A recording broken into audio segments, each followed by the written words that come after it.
So this is going to be the list review show for Old Town Throwdown. I know that the Scions already did one as well, but I already did all the stuff. So, and I made some prizes that are pretty sick. So I'll be giving those out at the event, and I want to do the stream anyway. It'll be fun times and good to hype up the event coming up. So if you don't know, Old Town Throwdown is a giant tournament series here in SoCal. I'm one of the previous champions, but there's a bunch of other champions. There's crazy prizes and really fun vibes while still being a highly competitive event.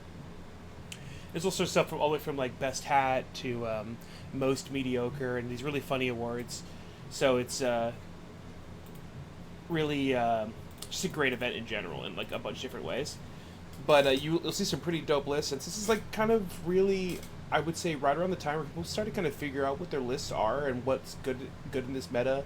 Whereas like the first couple weeks, it's like just absolute chaos. You know, it's the Wild West, so it still is kind of the Wild West, but you'll have a little bit of time to get some practice in, a couple events in to sort of figure out what's working, what's not working. So these lists should be like a good indicator of what we might see going forward, or at least a turning point in what's been doing really well. Before we really jump all the way into the list, though, I'm going to be there's going to be some awards that I will be doing. There's going to be the best list name award as well as 2 runner-ups, and I'm going to be putting a poll right now in the chat for the Old Town Throwdown Discord. If you're not in the Old Town Throwdown Discord, you can just comment in the chat which one of these you think is going to win. But I'm going to make the poll right now and announce which ones they are that I think are the best list names. So the first the list names are going to be Roberto's, Sean's, and Penny's, but I'm not going to really go over them too much till we get to their list. But I'm going to put the poll up so people can vote as it goes. We give people lots and lots of time. Because that'll be extra funny. In the meantime, though, there's over 120 players. Or maybe it's exactly 120, and there's some drops. But there's a lot of players here, and there's a pretty wide spread of lists. Notably, there are... let me just check this real quick.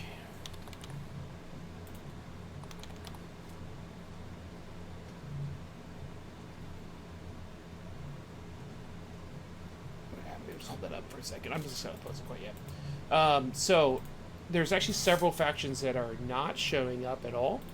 For example, Caradron Overlords, there's no players. Ideneth, there's no players. Which I think is a little bit of a shame because I do think this map pack was really good for them. And I know they haven't been doing great, but like I do think both armies are stronger than their stats are showing, and I'm a little bit sad to not see them do anything here. But most other armies are represented. I don't think there's any other armies that aren't represented here.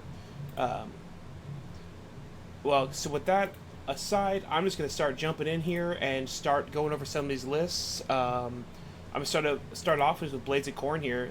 Blades of Corn is one of the armies I picked to be like one of the top meta picks for this GHB, but it hasn't really been quite panning out that way, but in very strange builds have been showing up. Yeah, I almost played Ideneth, but I was like, I just don't have the time to practice enough to get myself to a 5-0 potential skill level with it right now, because I haven't played it for like a year and a half or two in a serious way, so I just kind of... But I think Ideneth is really strong, so I'm surprised to see no one do it. Here we have Christopher McKinley's list. He's got five big hugs, Blades of Corn, and he's playing the Baleful Lords, which he was playing this in Palm Springs, and he was having a great time. It's kind of a simple, great list. It's just a bunch of Bloodthirsters. Notably, though, there's no Scarbrand. There's 2 Bloodthirsters and Sensate Rage, and that's just because it's exactly 2,000 points. And if you run Scarbrand, you don't get to have basically any other good Bloodthirsters. They kind of intentionally made it so Baleful Lords can't run Scarbrand efficiently. So I think that's one of the reasons why you're not seeing Scarbrand in Corn lists. But my honest take is that you probably shouldn't be. He's so good right now that I probably would just not play Baleful Lords. I'd play like 3 or 4 Bloodthirsters in regular Corn over that, because I think he's just super strong. However, the Insensate Rages are super good anyway, so you're not losing too much. But there's a lot of like good things to get. So I'm a little bit sad to not see Scarbrand in Baleful Lords. should be a fun list. Nothing super surprising on this particular one. Um, then we have Iman S. So this one I actually didn't see until right now because it wasn't actually listed under Corn when I was looking up when I was reviewing them in my little notebook earlier over the past week. But we can read this over together as it goes. So it looks like he's playing one Bloodthirster with a bunch of actually, oh my gosh, Scourge of Actually Bloodletters, which are super like grindy, and so are these guys. I actually quite like this list structure overall. I probably wouldn't have bothered with the Blood Reavers type units because you're not really like screening anything that mines being hit, in my opinion. They'd probably be better off just playing more violence. But I do like the 40 Bloodletters and the 40 Blood Warriors. One of the things I really like about these Blood Warriors is that they can just basically be ignored. You can just like put them where you want. You don't need to support them. Just let them do whatever they want, and they'll slowly just grind it out, and they'll get stronger and stronger as your opponent gets weaker and weaker. So they're a super nasty late game threat. And these Bloodletters are kind of a similar thing where they're constantly recurring. So I think this list is quite good. It does have a decent amount of mobility, which makes like some of these battle tactics easier than some of these other ones you'll see with like big bricks. I'm worried about scoring Legend of the Parch Part 1 because the units that you're trying to take hits on with stuff like this, they're not going to live long enough for you to charge to clear them out. But I think you should still be able to get a middle game. I actually quite like this list, personally. Then we have Jared Settlemeyer's list. He's got a bunch of cap. And this is basically like a mobile pinning list. These guys are decent on the charge, quite weak when they're not charging, but they're super, super tanky. Especially like the reinforced Skull Crushers and Scorpion Tails. If they're fighting a monster or something like that, it's like you're not doing anything to them. They're just going to sit there for the rest of the game, grinding it out, and they can spike to do a pretty good amount of damage. Their average damage isn't great, but they can really spike. And they got a lot of like just good support. The Wrath of Khorne Bloodthirster to me is a little bit odd as a choice here. Like, I probably wouldn't run the Wrath of Khorne Bloodthirster in this list. There seems like there's a lot better options, and it kind of doesn't really synergize all that great because it doesn't buff the mounts or anything like that. I think it's kind of a little bit of a suboptimal choice, unless I'm missing something, but it seems not ideal. I do like these battle tactics for it, though. It seems like a solid list. I feel like there's a lot of matchups, though, where it really is going to struggle. Like, especially if people can break through armor quite well, it's going to be a hard time.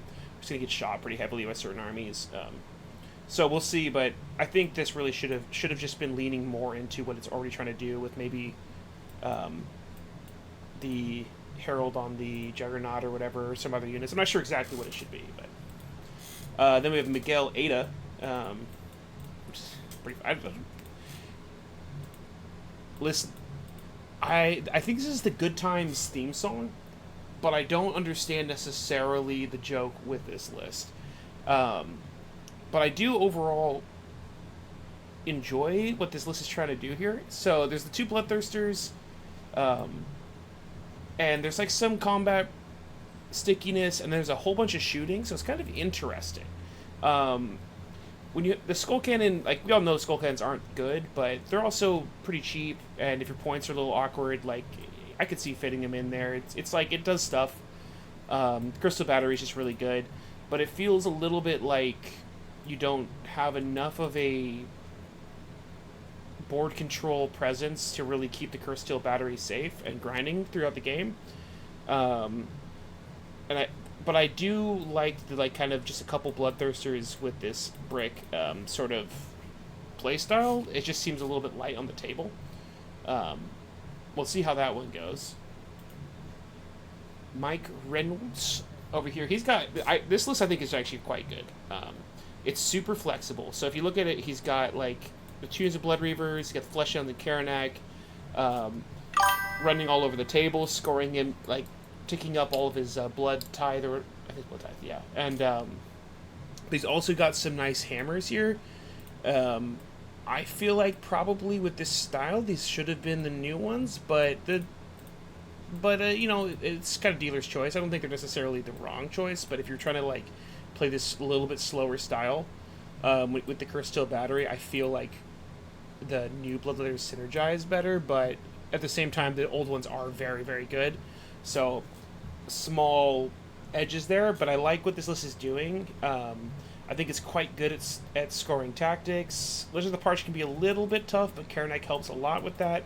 And he does have these bricks that he can clear people off of, and he can do a lot of damage in melee without necessarily having a lot of just like super weak vulnerabilities, and he's shooting you the whole time. So it seems like nice and flexible. The one of the things I'm seeing though is probably it'd be hard to protect this if you want to be moving forward with these new Bloodletters, because they're like a little more movement oriented. But that's something we figured out on the in game, I think. But it's not too bad. I quite like this list overall. And then lastly, we have Noah Bijelik. I actually don't know how to pronounce your last name. Sorry, Noah. I'm just a dog chasing cars. I don't know what I'd do if I caught one. And this list I personally love. Like, I would play this list. It's super, super swingy and crazy, but, like, it does have all the tools you need to win games, in my opinion. It's got, like, 4 Bloodthirsters. So it's got a whole lot of violence, and then it's got these Karanak and 10 Flesh Hounds, which is, like, a really good way to just score tactics, non-committally take objectives, get around the table without having to sacrifice a Bloodthirster for like 3 extra points or whatever on primary. You can just use these Flesh Hounds to take up that space, to get Burning for Vengeance 1 really safely. I really actually quite like this list, and would love to at some point try it out for like an RTT or something like that. It's probably my favorite of the Khorne lists, but all 3 of these ones I'm a fan of in different ways. I think they're all quite good. The other ones, not as much of a fan of, but you know. Mike.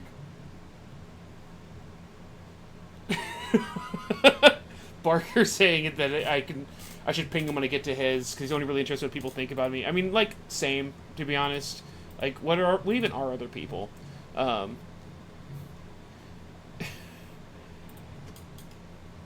right, and then now we're moving on. That was Blizzard Khorne, which I think is a strong army. I'm a little bit surprised not to see a lot of strong high performing players. There's some solid players, but you're not seeing like the really like, you know, these like 72%ers, for example, pushing with Khorne, which I'm a little bit surprised with, because like they can have a really high potential. Maybe they just don't like the swinginess of some of the combats, but I might try bringing them to something soon. Next we have Cities of Sigmar, which is a little bit one of the boogeymen right now. People aren't. So, like, before we even look at these lists, I mean, I've barely looked at most of these lists. Some of them I did thoroughly, but most of them I haven't really gone through, because when you see Cities of Sigmar right now, you immediately know it's going to be 20 horses, a Cavalier Marshal, probably Talia, and 2 Gate Gargants, and then there's, like, some stuff. Because Cavaliers are just, like, crazy undercosted right now. Like, Shut up, Parker. And like, I think the Cavaliers would be probably on the strong end at 180, but they're 150. And like when you compare and contrast to say like Dawn Riders, which went up to 200 for some reason, and then you look at Cavaliers, which are like probably a better War Scroll and very similar at minimum, and they're 150. It's a 50-point difference per 5. It's crazy. Like, I don't know who priced those. I think the rest of Cities is actually fine. Like, everything else in Cities, I have no, like, most of it's quite good without being overpowered, and there's just the Cavaliers. So what I'm expecting to see here is an ultimate 20 Cavaliers, Cavalier Marshal, 2 Gate Gargants, and some stuff. But we got Adam Cook's list. Well, would you look at that? We got Cavaliers. We got a Free Guild Marshal and Talia Vedra. And the 2 Gate Gargants. Bada boom. And then some stuff. However, even though the lists are all going to be kind of similar, Cities is really fun on the table, really interesting on the table, has lots of traps, lots of mind games. It's a really interactive army, and like, if you don't let yourself tilt out about how crazy Cavaliers are for their price, it's actually a really fun game in my opinion. It can score pretty much any battle tactic, I think, if you play it right. And this is like, I would say like the standard I kind of like the Fusilier lean. Personally, I do like the reinforced Fusiliers. I think they do a lot for the army. Some people don't like them. We got Alden Matthews. He's been playing cities for a minute. I see he unfortunately has dropped his 4 cannons, which I thought were really fun in the Type 3 fun sort of way. But as you can see, we got the 20 Cavaliers, Gate Gargants, Free Guild, Marshal, Taliavedra, Steel Helms. He went for the Nell Mage, which I don't actually know what it does, but it's really cool looking. And props for taking the sick-ass model. He does have a little bit more casting compared to some of these. Cameron. Someday I'll beat you. He's playing a lot of Fusiliers. Interesting. Okay, so he still does have the 2 Free Guild Cavaliers and the Free Guild Marshal, but he's got a lot more, a lot different of a structure here. So you see there's 50 Fusiliers. He's going really a lot heavier into the shooting. He's got some nice little utility pieces, the Assassin and the Pyrocaster, which also super dope model. Love to see it. I do like the Fusilier Major, especially in this build. This build's a little bit more static, so it's going to be a little bit more map dependent. He's going to have like 2 really easy games and 3 really hard ones, I would think. But the Cavaliers do give him the mobility that he needs in certain matchups. So this one's kind of interesting. It's 50 Fusiliers is a lot, and they're surprisingly tanky, and they can shoot in combat, so it looks like a vulnerability, and then it's really not. They're quite potent, and I do expect them to do well. It's not my favorite cities list, though. So we have Chris McPherson. Would you look at that? Oh, wow. And let's see. He's got 20 Fusiliers, which I do rate them. The Warforger, of course. The Steel Helms, which if you don't know, Steel Helms can taunt you in combat. There's all these crazy tricks you can do where you can charge in combat with the Cavaliers, or when they're already in combat, they move out of the way, countercharging with some Steel Helms, use some tricks to get him in, taunt you so you can't fight his Cavaliers and you come into him. It's really, really strong. Steel Helms are super good. They are on a dice roll, but for 90 points, they're just absolutely incredible. One of the best units in the game, in my opinion. And for Jimothy, that's low-key kind of a great name, actually. Just imagining a knight saluting with his sword. We have Gavin, one of the top players in the world. He's got a 92% win rate. Super scary player, and this list is really, really dope. His name is GW thinks Orders Mechanic is fair, and so do I. I actually do think the Orders Mechanic is decently fair. It's really just the Cavaliers. If these guys were up 30 to 40 points per 5, I don't think cities would be nearly so dominant right now. It'd still be good, but this list is really cool. So obviously he's got the core thing here, but he doesn't have the Cavalier Marshal. I don't think. Yeah, probably deeming that it's not necessary, which I kind of agree with. They're already so good, you don't really lean into them. But he's brought some really cool stuff here. So he's got the Scourge of Action Pontifex, which has all sorts of cool tricks and extra damage things. Erasmus Zahn, who's the guy on the goat, who's just a really cool model, but also he can protect you from shooting, so he can do these really interesting maneuvers, and he's a very, very high level player, so he's going to be able to wield something like this little tiny aura that this guy can do to maximum advantage, to really fuck with people, so he can win these matchups where people would otherwise be shooting his Cavaliers quite heavily. He did bring the Free Guild Command Corps, which is not very popular right now, but I think people have kind of seen that it got less good than it was before, forgetting that it was insanely busted, and now it's just really good. And it's tons of tech, and if you're a really high-level player, you can use the tech on units quite a bit. And then Jorvin Creel also has this really cool ability where he can basically make you leave combat after you fight, so you can create these one-sided damage trades. This is definitely a 5-turn game sort of build. He's not really I would be surprised if he's blown anyone off the table, but it's very, very hard to stop this army. He's gonna get you over the course of 5 turns for sure. Oh, so let me answer some questions real quick before I keep moving on. So, in my opinion, playing cities, what's the priority to kill? That really, really depends. I would actually say when you're fighting cities, the priority is not to kill. I think trying to go and kill them too aggressively will just lose you the game. They have too many ways to interact with your ability to come and get them.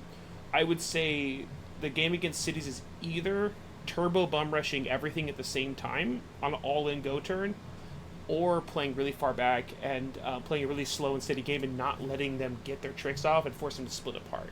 It's not really an army that relies on individual models that much, as so much as a overall synergy in its castle. So if you're trying to kill one unit from that castle, they don't really care if you kill any of them, as long as you don't kill all of them, and they get to wield their tools. That's my personal opinion. Now it does vary from army to army, of course, but it's not one of those armies that has like a single chain that you can break. And the one that you would want to is the Cavaliers, but they're very, very tanky, and there's a lot of tools to stop you from doing that. So I just would try not to think too much about I need to kill that one unit, and just try and play the maps, play your battle tactics. They're not going to lock you out of the game, or like stuff like that, most of the time. So you're going to get to play your game. We got John Yang. This guy is one of the best hobbyists I've ever seen. I love his stuff. He's very talented, and his stuff is really ambitious and cool. If you haven't seen it, really, really dope. He's got definitely take a look at his army during this. You can expect him to be in like the top pay tables as well.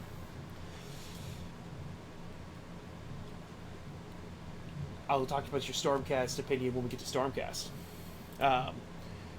And let's see. He's got a cannonade cog fort. Let's go. That's pretty dope. Although I don't know why. I understand why it's more expensive in cities, but like it's also a cities model, and like it should be better in their army than other armies. And maybe making it 60 points more isn't the best choice, GW. But it's really, really cool, and it's also a dope tech. He's got the grapple net launchers for some anti-aggression, plus the gate gargants. This is like a pretty scary little ball of doom right here. Unsurprisingly, he got these. Don't need to talk about that anymore. And he's got some extra tankiness, some steel helms to distract people, but this is definitely like martial. You got the Cavaliers, and then he's got this like ball of death with these guys.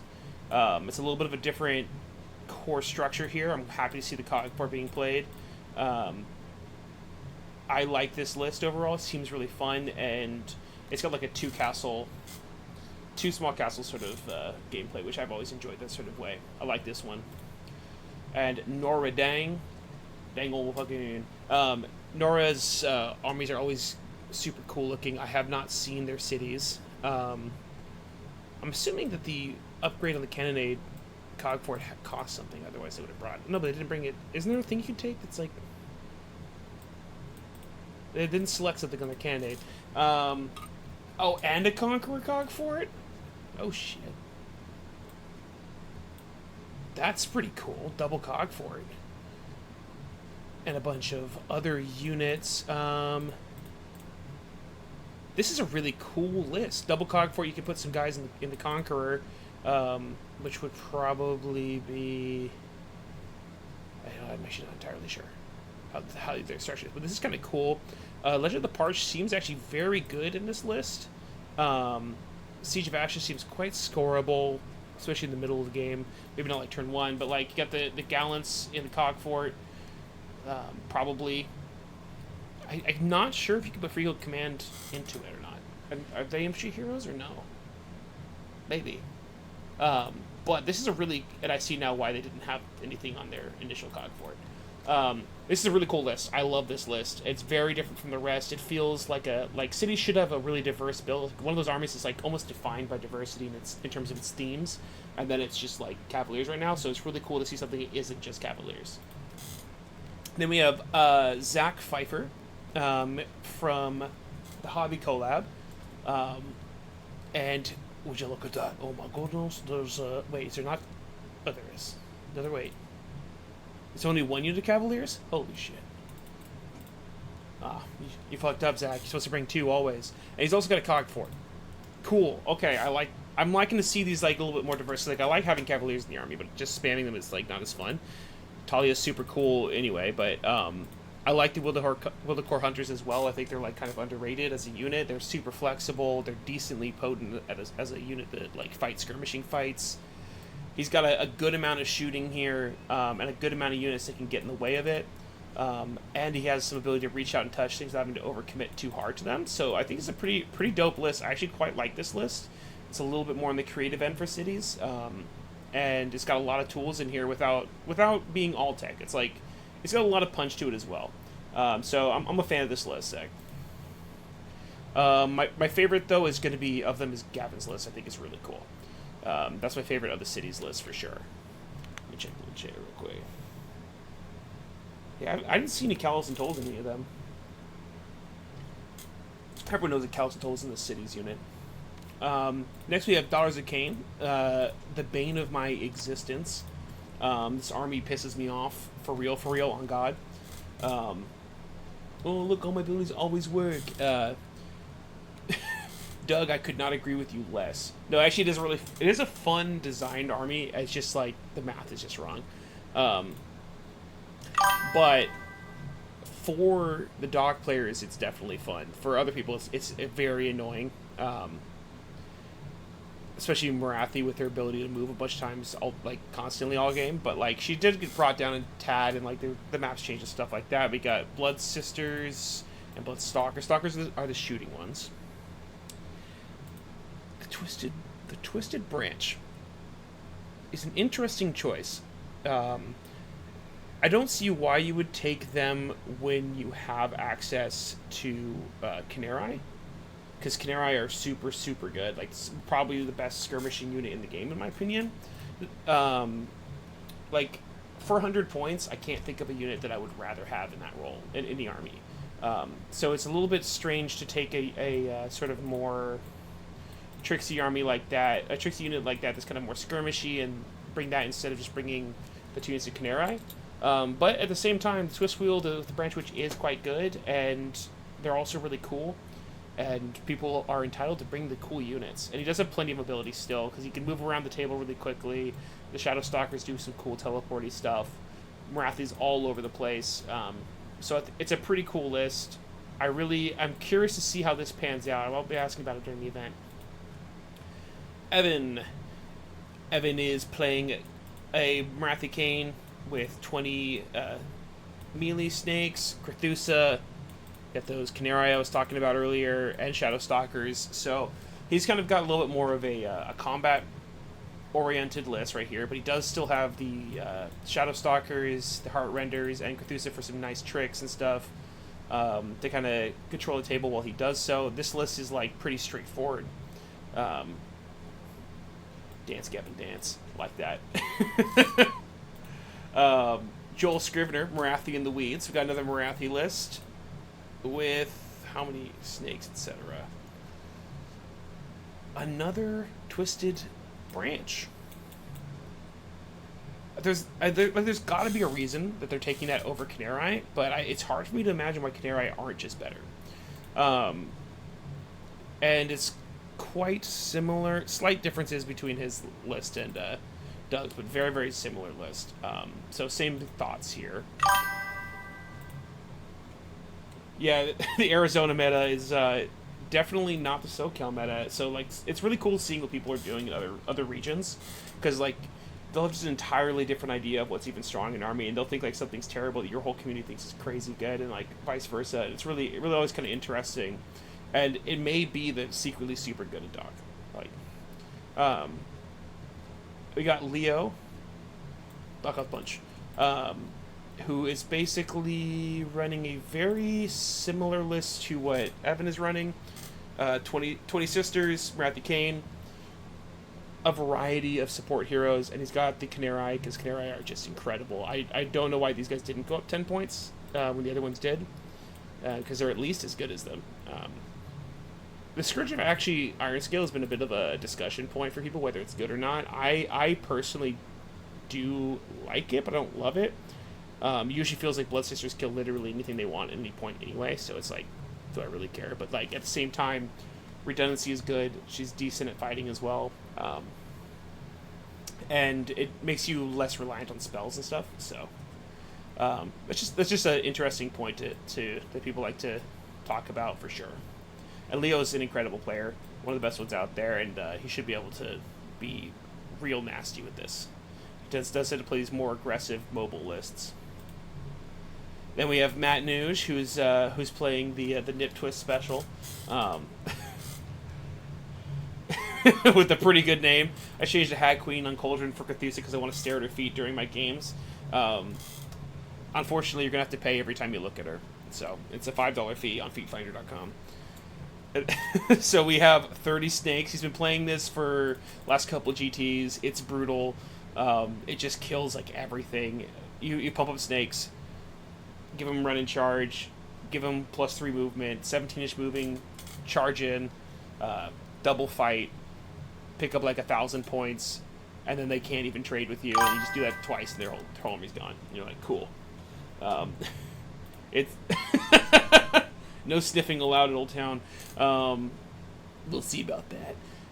I actually really like Matt's list. I think it just leans into the most busted versions of what Doc is right now. Like, just no frills. Just these guys are obscenely strong. They went up 20 points per 5, and they're still very much too good. And so you just run in, and you just kind of table people, and there's still plenty of room for outplaying and tech, like, in this army, but, like, it doesn't lose anything by being so much of a dominant combat army. So this is actually my favorite of the Doc list. I think it's the strongest list of them, because it just doesn't play around, but it still has all the tech you'd ever need. And it's extremely consistent. Like, most armies who are like, oh, I need all my buffs to go off, it's like, oh no, I need to roll a 2-up re-rolling. Like, you're going to have your buffs whenever you want them, so there's not really a risk involved in playing this style. It's essentially guaranteed, and they're also super tanky, and there's so many abilities. None of the abilities really have counterplay, so like your opponent can't stop you. It's a really strong list, so I think Matt will do quite well. Probably at least a 4-1. I wouldn't be that surprised to see him 5-0 with this. Again, he already did once, probably will again, but maybe not this tournament because it's super competitive, but I would be surprised if it is worse than 4-1. So that's Doc. I think Doc is one of the armies that I expect at least one of the 5-0s will be. I think Cities and Doc are both like armies that will be in the 5-0 area for this event. They're very strong, and there's a lot of very strong players on them. Like, these win rates are kind of crazy. I think Doc needs another round of nerfs. The Cities just basically Cavaliers nerfed, but those two I expect to be really high up there. Next, we're going to move into Chaos again with Disciples of Tzeentch. Tzeentch is in a really cool spot, in my opinion. It has a high win rate, but I don't think it's all that, like, I don't think it's like a problem. It's just good at scoring battle tactics, and people struggle with battle tactics right now. And there's a lot of really cool things going on in Tzeentch, and I'm seeing a lot of really interesting tech and really fun plays. And it has to run around the table a lot to succeed, but it can do it. So here we have Ian Campbell's list, the Wheel, because it's going to fucking rack you with pain, I guess. So he's got the Lord of Change, and the Lord of Change has been a little bit of a debate point for a lot of Tzeentch players as to whether to bring it or not. I personally am an anti-Lord of Change camp, but I like there's just more models on the table, because he becomes this like vulnerable point that people can focus on. But he does have the Silver Summoner, which is, everyone's going to have this. It's a absolutely busted command trait. And I'm shocked that it didn't change in the last battle scroll, because it's crazy good, like nearly 100% pick rate as well. Lets you bring back units for a CP, and it's not limited to like you can't bring back the bird units, but you can bring back like infantry heroes and stuff like that, and it's really crazy. He's got a lot of horrors, so he's got 20 pinks, 20 blues, which is substantial. He also has 20 Zangor, so he's got basically 3 really heavy bricks, which does make me kind of like the Lord of Change a little bit more here, because he's a lot easier to protect behind these walls of bodies. So you have a little more time to work with, a little more space to work with. You aren't as mobile oriented. So this one's definitely going to be more on that like stat checky, fair, but then has tricks to like win late game exchanges, etc., as opposed to the lists that you might see in these other ones that are a little bit more, lot more individual units on the table. The Flamers keep shooting. Pink horrors do shoot, blue horrors do shoot. It's not super great, but it adds up between the Lord of Change, horrors, flamers, spells. It adds up over the course of all these things to do a lot of overall shooting damage, even if it's not coming from a single source. So this list is pretty good. I do think there's some maps that he will have some troubles with. in some matchups, but I think overall it's quite strong. We got Ian McAleese, which I was hoping he'd play as KO, but he decided not to do that. He's playing Disciples of Zinch, which is an interesting choice. I think he's just waiting for the Ogre's book. So he's got Kairos as opposed to Lord Change. I personally prefer Lord Change, but over Kairos, if I have to pick one of them.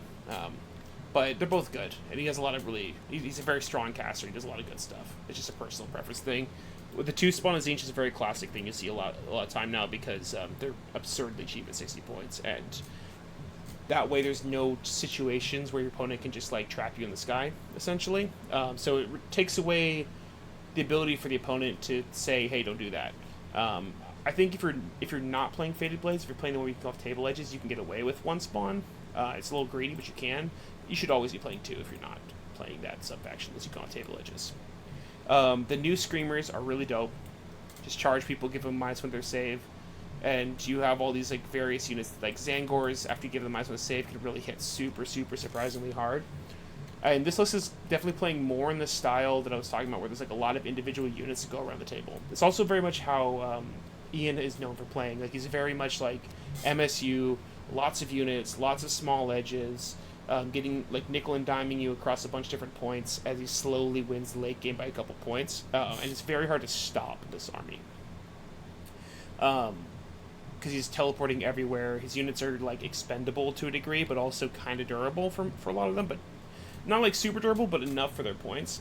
So it's just kind of all over the place, scoring points. Very hard to stop him scoring like 70+ points every single game. So I do expect he will do quite well. I think all of his games are going to go to bottom 5 though.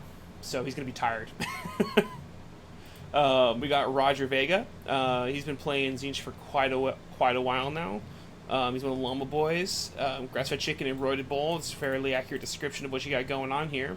As you can see, a lot of people are bringing the Ogre Thaumaturge because it got dropped to its appropriate points. For some reason, it came out in the scroll as like a crazy random point cost. It made no sense when it was this points before. So everyone's bringing that. It just teleports you to any combat. It's extremely strong.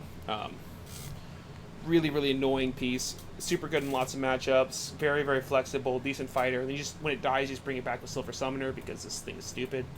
So you just shoot stuff in, jump the Ogre Thaumaturge in with them, do a bunch of violence. And as you can see, he's got a pretty decent combat punch here as well. Some of the downsides to this list is that it's very much like centralized. Like if something goes wrong and these get blown up really fast, it gets very hard for him. It's not likely to happen, but if it does happen, it's a very tough spot. So it's like kind of one of those things where like he's got a pretty reliable package, but if it does go wrong, it goes very wrong. But he should be able to push his a good advantage. Then we have Shane Lambert, who's a Zinch main for real. He's playing Zinch for a very long time. He's like many years. Through many editions, and he's always got cool lists going on. I know he's been working quite a lot on his Zinch list as of late and practicing a ton. This is really interesting to me. The double Scourge of Akshi Ogre Thaumaturge lets him basically probably play these like really interesting trading games repeatedly and have backups. I don't think you can do both in the same turn. I'm not 100% sure, but I think it's one per turn army. If it's not, that's insane. But I think it is, and they're quite fighty. So you can teleport them around. You're teleporting Chaos Spawn Zinch. You can like reorient your damage very heavily here. There's that really cool trick you can do where you can like enlighten super fast, launch them in, teleport things out. Lets him apply damage wherever he would like. And he's got some screens, which a lot of people just don't play screens. And you should really be playing screens in most armies. I don't know why people just don't play units like this most of the time. They're super good. They score points, they get in the way, they give you time to play these sort of games with the Thaumaturges, etc. I really like this list. I think Shane will do quite well. I would expect Shane's probably going to be the highest placing Zinch player. That's my call. I really like his list, my favorite Zinch list.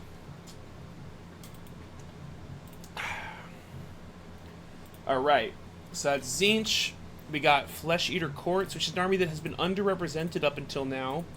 Flesh Eater Courts is an army, like, if you look here, it's got pretty high win, well, 52%, but, like, the play rate has been very low. Hold on, Slug, Blue Mirrors, 5 rounds. Yeah, it's got 54 games logged total, which is crazy because it's got like a 54% win rate, which I think is accurate to its power level. We have 5 players here, including Fred Schmidt, who is currently number 5, I think, yeah, in the world. Fred's a super good player, and also likes to play really powerful armies, and so if he's playing something, probably a good sign it's a strong army. I mean, look at that win rate, right? Like, super good player, and he does make good judgment calls on like what you should be playing at any given time. But it's always kind of interesting. It's never just like generic. Well, very rarely generic. So Fred is playing Usharan, who is interesting right now. I kind of think he's poorly positioned in some ways, but he's very good, and he takes good advantage of the GHB rules. However, he's not so good against a lot of the other stuff that is good with the GHB. So it's a little bit of an interesting spot, but I do think he's good. Like, it's just a little bit risk like matchup dependent on how he's like either incredible or a little bit of liability depending on the matchup. But I don't think I think he's still above average good. The reinforced ghouls, I think, is something that people don't do enough of. Like, for this few points, you can really, and with the defender's shield, like, you can really get a lot more usage out of them than points would suggest. And you don't really care if things go wrong. But if they don't, you can do a lot of damage with them. They're an annoyingly large amount of models. They cover a lot of space. It's pretty strong. Crypt Horrors and Crypt Guard are really good anti-charge tech, so you have the Horrors, Crypt Guard, and Usharan, who are all very good at preventing you from being super aggressive into you in various ways.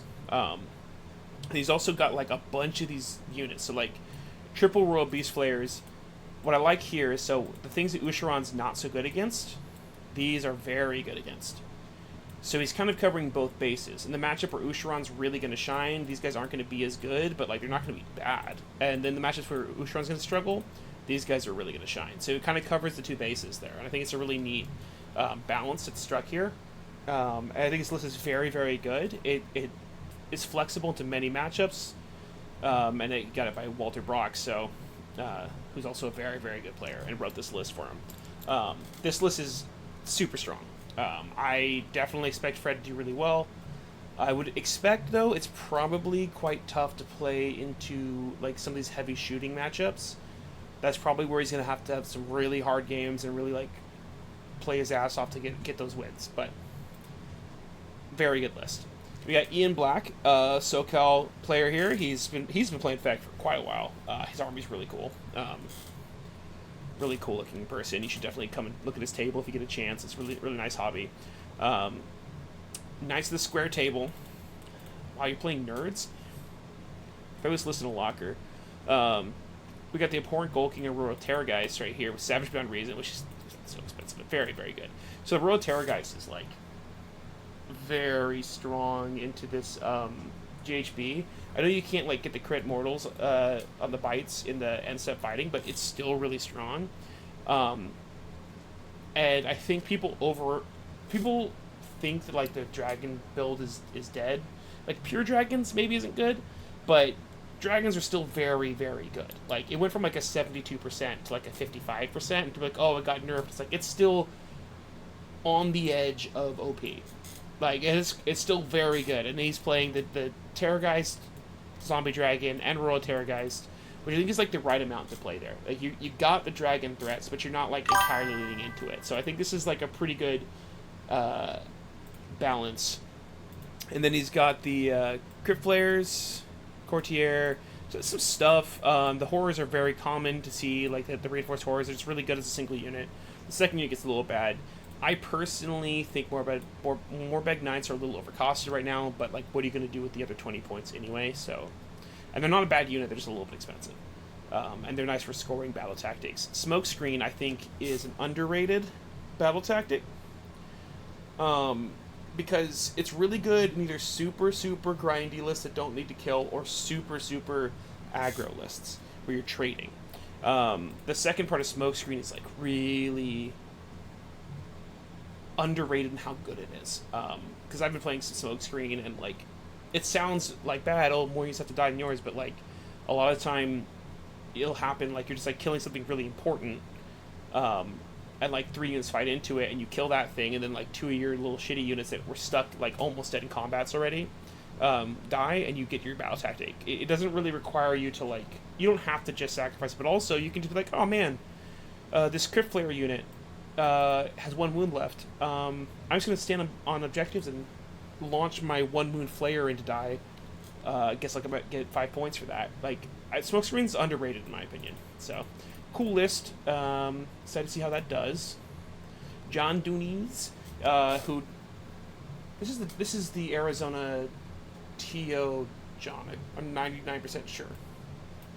Maybe I might be wrong, but I'm 99% sure. Hi John, if you're watching. Sometimes names get away from me. He's also got the Ushiran, which we were talking about earlier, but I'm not seeing the kind of anti-monster tech to like balance that matchup out a little bit. However, you don't have to play that way. High Falconer Felgrid is a really interesting take. I don't think he's bad. You don't see him a lot. I think 'cause he's kind of like low impact in a way. Like he's sort of one of those like mini tech pieces. If you're building like a really techy list, he can do a lot of stuff. But people who play Feck tend to like more smashiness. Whereas I do think Felgrin is a cool unit who does a lot of cool stuff. He's got a little falcon and launches it out. And as you can see, he's playing a little bit more of his MSU style. All like most units are not reinforced, barring this guy. Like they're mostly not reinforced. He's got a lot of separate units doing a lot of things. And I kind of like that with the Falconer, with like all these tech pieces. But he still has like a Turbo Hammer with Ushiran who can really fight hard. And he can do a surprising amount of damage, but he doesn't have to like go all in on things. So I think this list is pretty darn good. 3 units of Crypt Ghouls though is a lot. I feel like you can get more out of a slightly cheaper unit for some of these and get another threat pile. That's my only kind of thing. I do love this. The Akshi Vargulf is really cool. You can like, he howls, you can do things through him as like a beacon sort of thing, and he's cheap and he's effective, so I like that unit a lot. You got Michael Bernstein, Bernie. If your problem with Canada Goose is your problem with me. Oh yeah, I mean, it's a good thing that like you wouldn't play Pure Dragons. I was just saying like the Pure Dragon build is probably not quite the greatest thing, but it's certainly not bad. It used to be insane, and now it's like pretty darn good. Like I don't think it's anywhere close to bad. I think this is like a very it's just like riskier. You weren't like guaranteed to win 4 out of your 5 games. Now it's like you're gonna have a lot of risky situations, but it's still gonna hit you hard as hell. Incredible burst damage it can put out on pretty cheap models. Like when the Royal Terror guys can get buffed up and just delete a unit, and it's only 240 points. It's a little bit dice swingy, but like you don't care when your units are that cheap. So it's a really dope list, and this is also a drinking list. You finish your game in 50 minutes from setup to end, and then you go and hang out. Someone's dead by that point. And then we have Zach Boyd, Gear for the Beer, as I was just saying. We got Zombie, Dragon, Terrorgeist, Ghoul Kings. Then we got Terrorgeist, Zombie, Dragon. And then this is kind of an interesting take. The Siegebreaker Crawler with Dragons. I guess because you're giving people strike flats is quite strong with this sort of build, and you don't really care to protect it because you're so aggressive. People are going to be spending a lot of time trying to get out of your aggro, and won't have time to chase it down. So you're not really super worried, but I'm curious to see how this does. It's hard to assess its power. It's like I like the idea. I have no idea how it plays out in practice. It could be really strong. I generally rate these things more with like a more defensive style, but when the Terrorgeist and stuff are very squishy, so giving them strikes first lets you like activate multiple, so you don't get hit and picked up. So I like that. Of the Flesh Eater Courts, Frezless is really good. It's gonna be my pick for my favorite, but damn, I didn't realize you also had a 90% win rate over here. How do you have a 90% win rate and you're 123? What's going on here? Both these builds, though. I mean, apparently he must. Well, maybe he's not only playing this. I don't know, but my favorite is Fred's list of these. I think it's really cool and balanced and techy. Now we got Fire Slayers, which have a shockingly high win rate at 63%, although it is dropping, and it's a very small sample size. But it's become a bit of a meme because the 56 games, like you. But the army is actually good now. Is it 63% good? I don't know about that, but it is quite good. So Franz, I played at PSO, and he was kind of kicking my ass for a while, and then somehow my 2 Nurgle models picked up 3 units in 3 turns. Hidden wound 100% with all my attacks, failed all the saves. Better luck than good. But this list, I think, is very similar, if it changed at all. One of the things to note, like, that's really interesting, and as he says right here, Fire Slayer is a shooting army. It is. Like, the amount of shooting this list puts out is kind of insane. You don't think of them as a shooting army, and then all of a sudden they're just picking up, like, multiple units in the shooting phase. They're counter shooting and doing, like, shocking amount of damage, because these Auric Hearthguard got stupidly cheap. They kept going down and down and down, and I was like, I'm pretty sure these guys are good. They just kept dropping and dropping and dropping, and now they're, like, a better shooting unit than what are they called? Infernal Razors and stuff like that, but they're the same points cost and twice as tanky. Admittedly, Infernal Razors suck. Like, I think they're, like, a terrible unit, but these guys are, like, really, really scary in the shooting phase. They're not super consistent, but, like, it's like D3 damage, I think. But when they can just pick up your units on accident in the shooting phase. He's got 2 of them, and then all of these guys are breathing fire on you, and it's just like it's a lot of damage coming out in multiple phases. You can do crit mortals and stuff like that. So it's a pretty scary list, and I like that it's kind of a mixture of infantry and magma drops. You can have 2 waves. It's a very balanced overall strategy there. Chinga tu madre puto. What could that mean? Who could this be? So this is a very different build. I've played against him a couple times with these sort of spammy builds, and basically it's a similar story. These guys just got too cheap. 20 wounds for 120 points with a decent combat output is really hard to deal with. So he's just running. Does it have a wound count on this one? Somewhere? I don't think it counts it, but it's a lot. Like, this list basically is just wound tanking and smacking you. And he just, like, walks at you, and it's very hard to stop. So many wounds, so much damage, and he plays it well on the table. It's not the best at scoring battle tactics, but, like, it's not terrible at it either, because there's just so many units. It's a shockingly good army that looks really stupid when you look at it, until you start doing the math on how many wounds this army can throw at you at the same time. And then it can do stuff like jam up in your face and go, oh, look, I have strikes first if you charge me. Good luck. It's really annoying, and you can't apply the tempo when you want to. So it's quite an annoying list. It's very much a stat check. A little bit of a what's it called? Gatekeeper army. Like, it sort of reminds me of old when Gargants were, like, strong, where you're just like, can you kill this much quick enough? And the answer is usually no. As you have Lyle Eberle with the Sons of Grimnir. And this list looks very similar to Franz Ocampo's list. The same sort of ideas apply, but I think is less Auric Hearthguards. Yeah. 1 less unit of Auric Hearthguard, and I rate them very highly. So I think it's definitely slightly weaker, but still a solid list, and he should do at least decently. But there's not much to say on it. I think my favorite list is probably of these. I mean, I hate them all. No, I like Franz's list because it really leans into what Fire Slayers are shining with right now, which is that shooting profile. Let's see what the chat's saying. Yeah, well, I'll be uploading this on YouTube, so you'll be able to check the rest of this.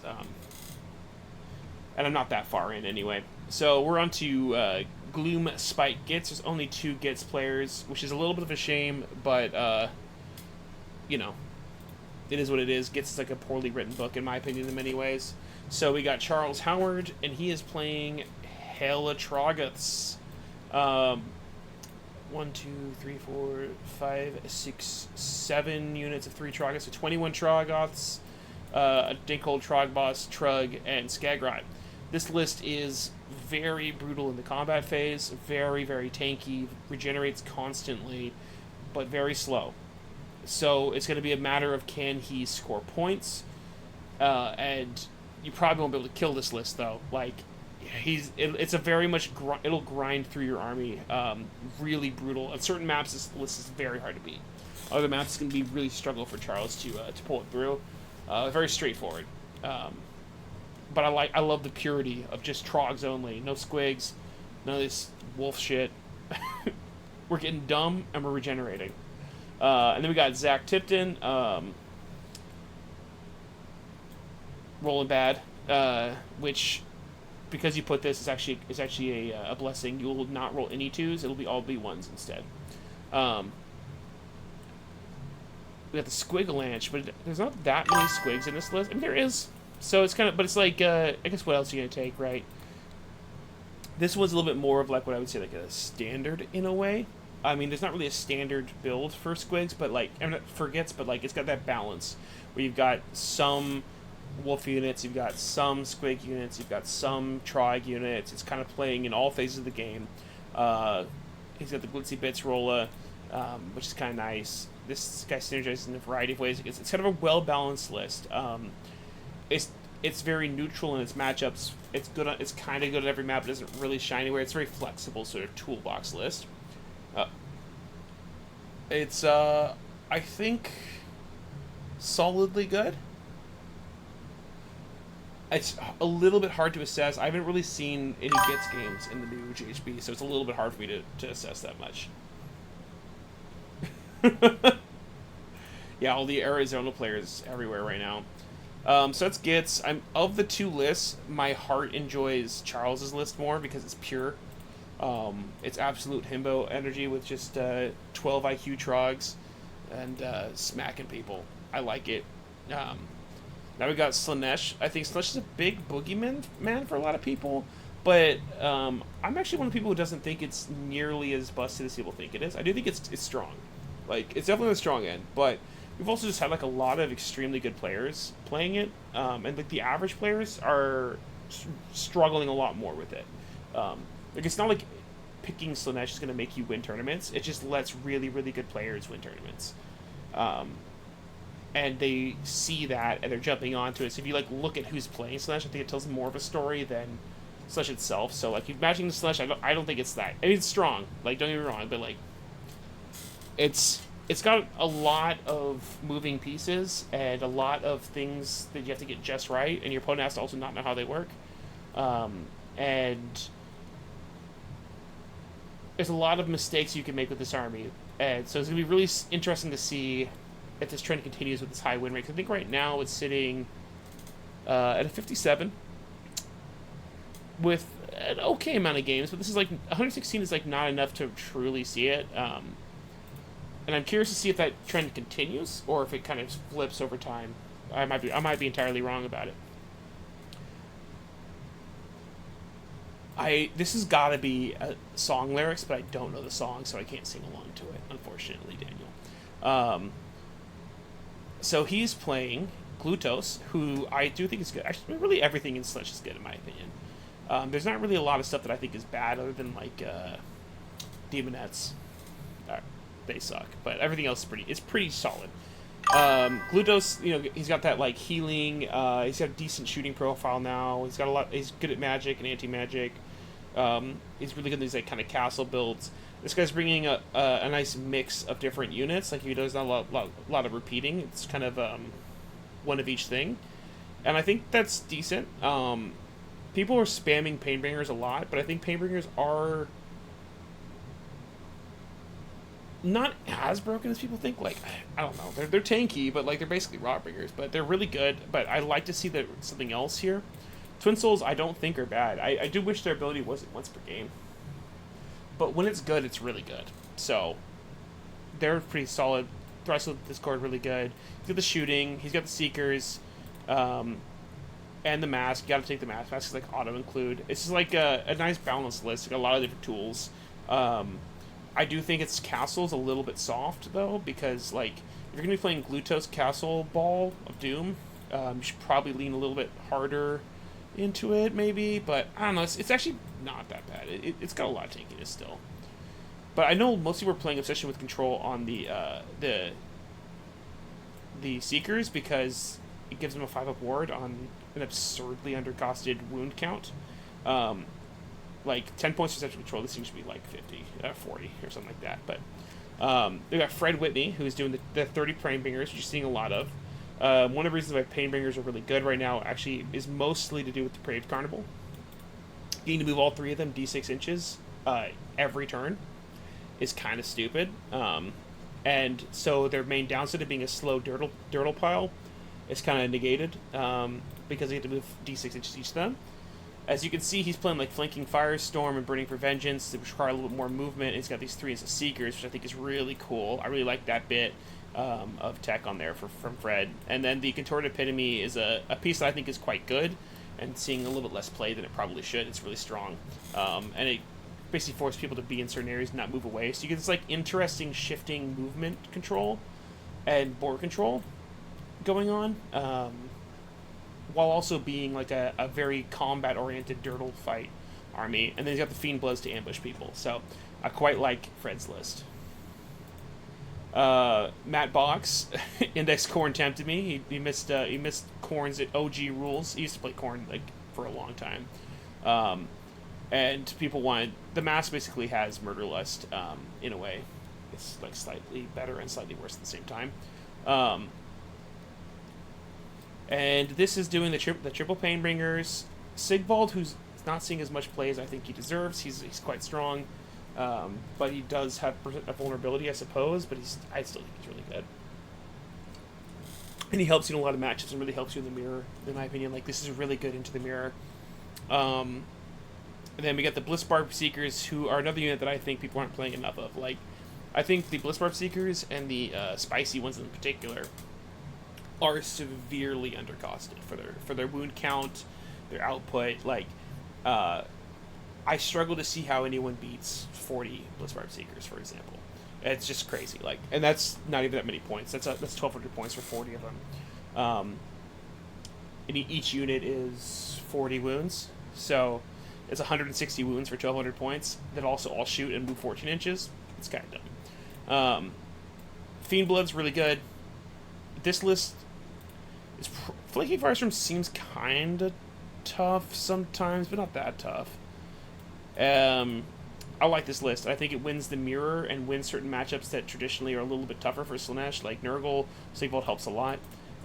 So I think this list is quite good, and I expect him to do pretty decently, probably somewhere around the 4-1 area. I got Tom Guan, who has been playing Slaanesh lately. He went down heavily on how many Painbringers he's bringing.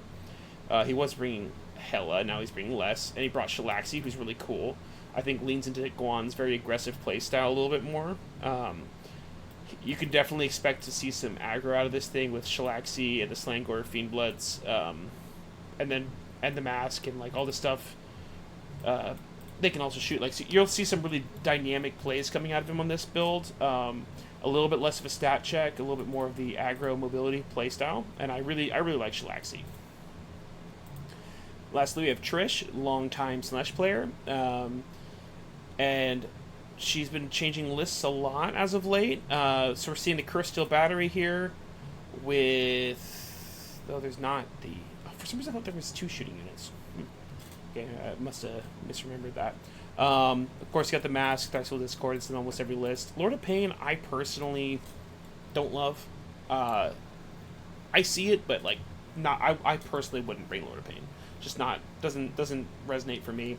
And you got the Shalaxi with the Painbringers. So this list, it kind of has this like grindy, shooty sort of aspect with the tank ball, but also has a lot of ability to reach out and touch things with the Fiend Blood and Shalaxi can kind of go and clean things up a lot while you hold the center down with the Painbringers.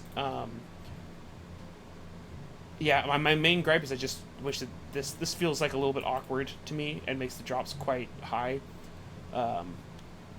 Still though, I think this list is pretty dope. My favorite list of the Slaanesh players is Fred Whitney's list.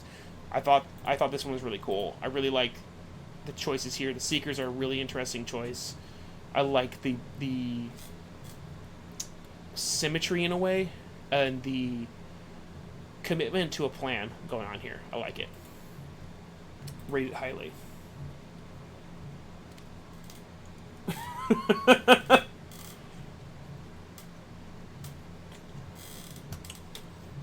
Yeah, I'm not going by Grand Alliance. I'm just going alphabetical by faction.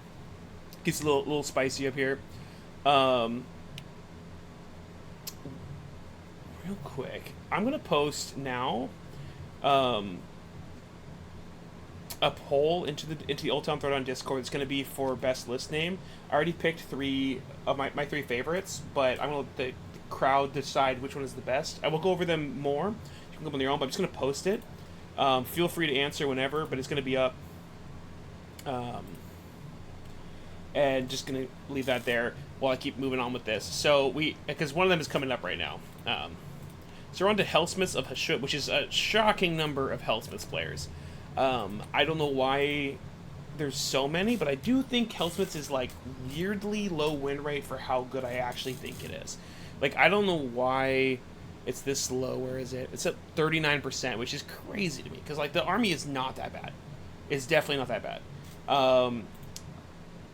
One of the things I think is that people are just insistent on playing Razors, which Razors suck. I don't like Razors. I don't rate Razors. They're too fragile. 5 wounds on a 4-up is just not... It doesn't live through anything. So I think it's part of the problem. But I think Hellsmiths are a strong army.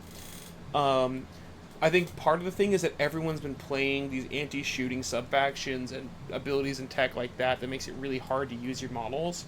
And some of the best armies right now are the ones that are doing that, which is making Hellsmiths look artificially weaker than they actually are. In most matchups, they feel quite strong. But when you're playing, like, Slanesh and they're like, can't see me outside 9 in, like, 3 different ways. When you're playing Doc, who just says, my army's invisible. Sylvaneth, a bunch of these other armies, like, it becomes really tough to use your army in those matchups, and those are the strongest things right now, whereas most matchups is doing quite well. So anyway, jumping into the actual Hellsmith, Blizzard host of a show. I think this is because of his paint scheme. But also, this list is really cool. So Aaron plays locally, a friend of mine, and he's been loving Lord Skaldior's Chosen, and I agree with him on it. I think it's a really, really interesting pick. I've seen it in action a couple times. It does, so like, part of the problem you experience a lot with Hellsmiths is that like it's hard to use your demonic power points, and like all units suck without them, and they require them to be good. So you're playing these like infantry units that just suck.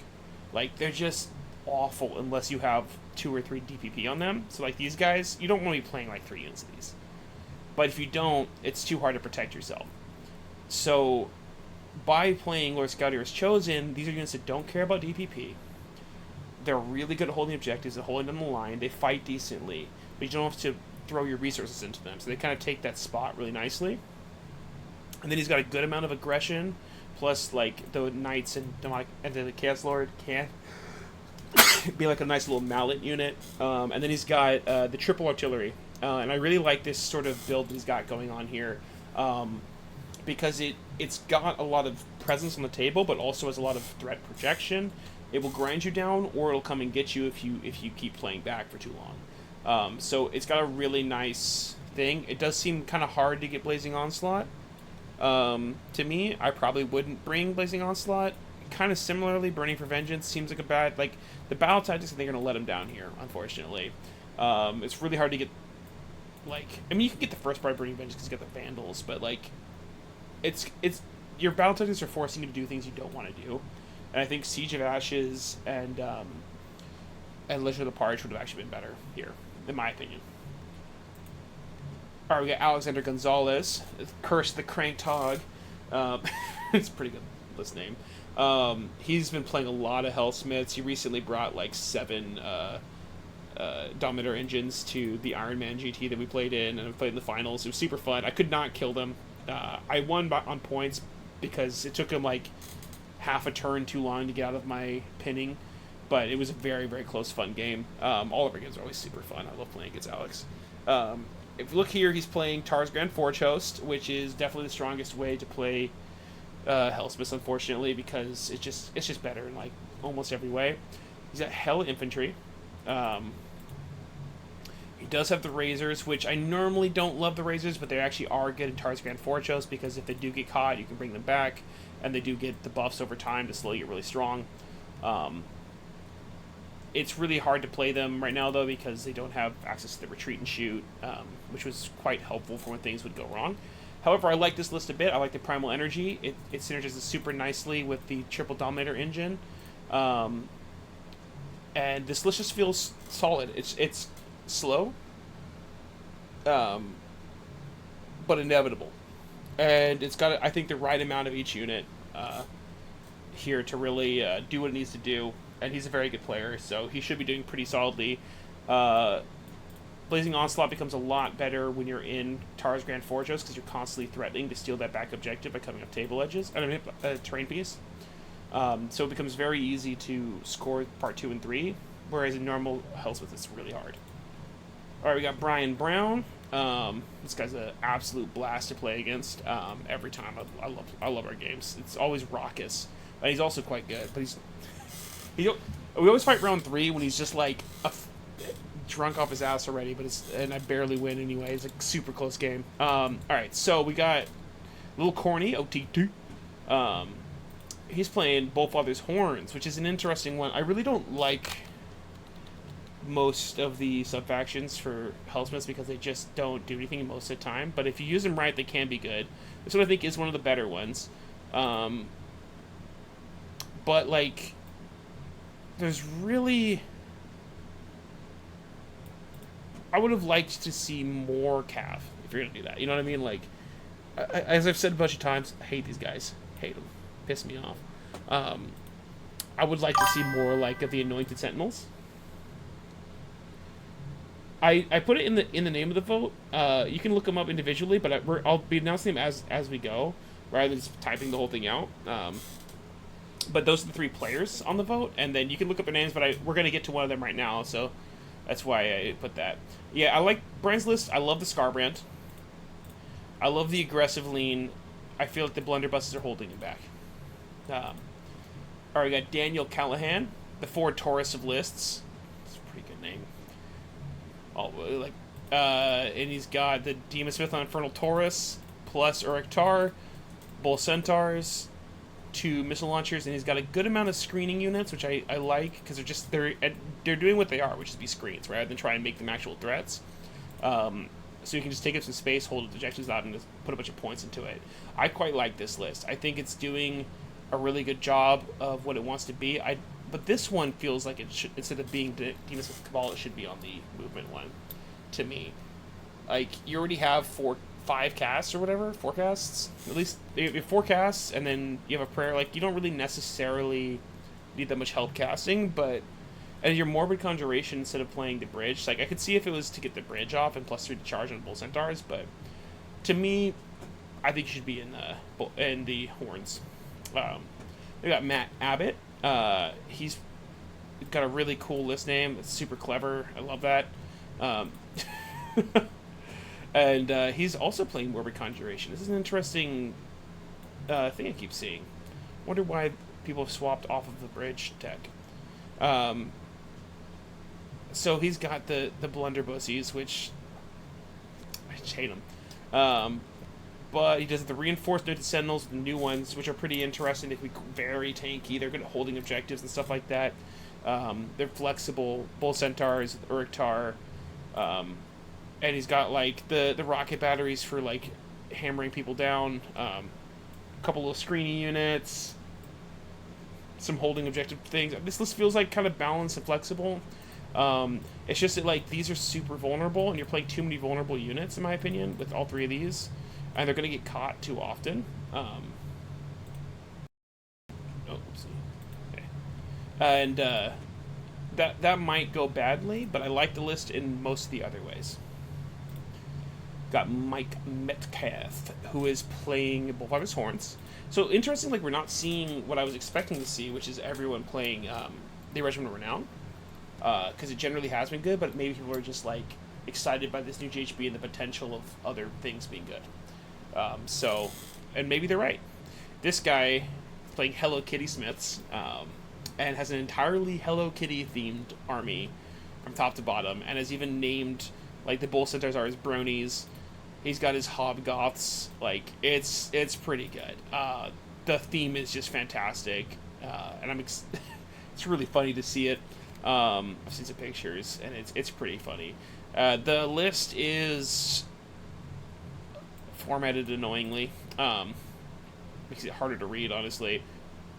But it's kind of like the standard overall build. It's got like the 1 unit blunderbusses, the 2 missiles, 1 unit of Bull Centaurs. So kind of like the classic.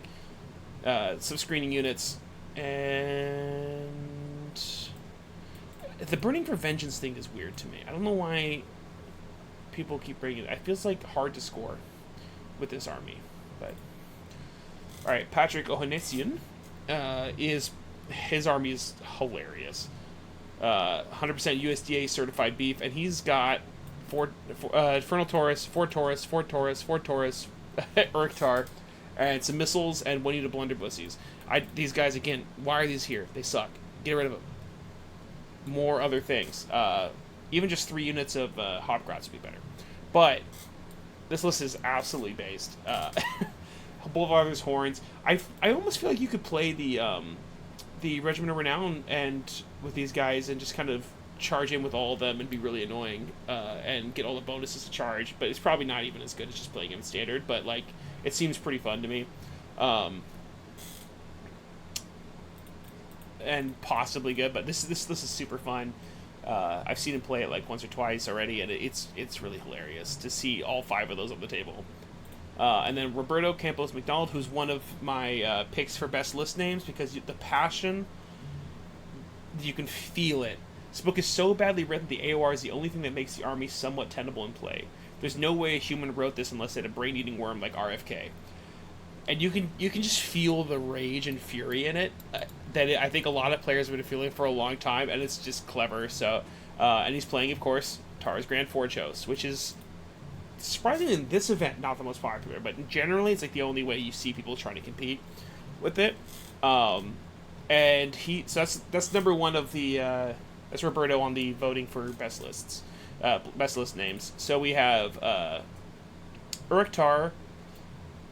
A good amount of spears. I do like these playing multiple spears because it does help you tack up those demonic power points. A lot of people want to play 1, and I think it's better to do it like this.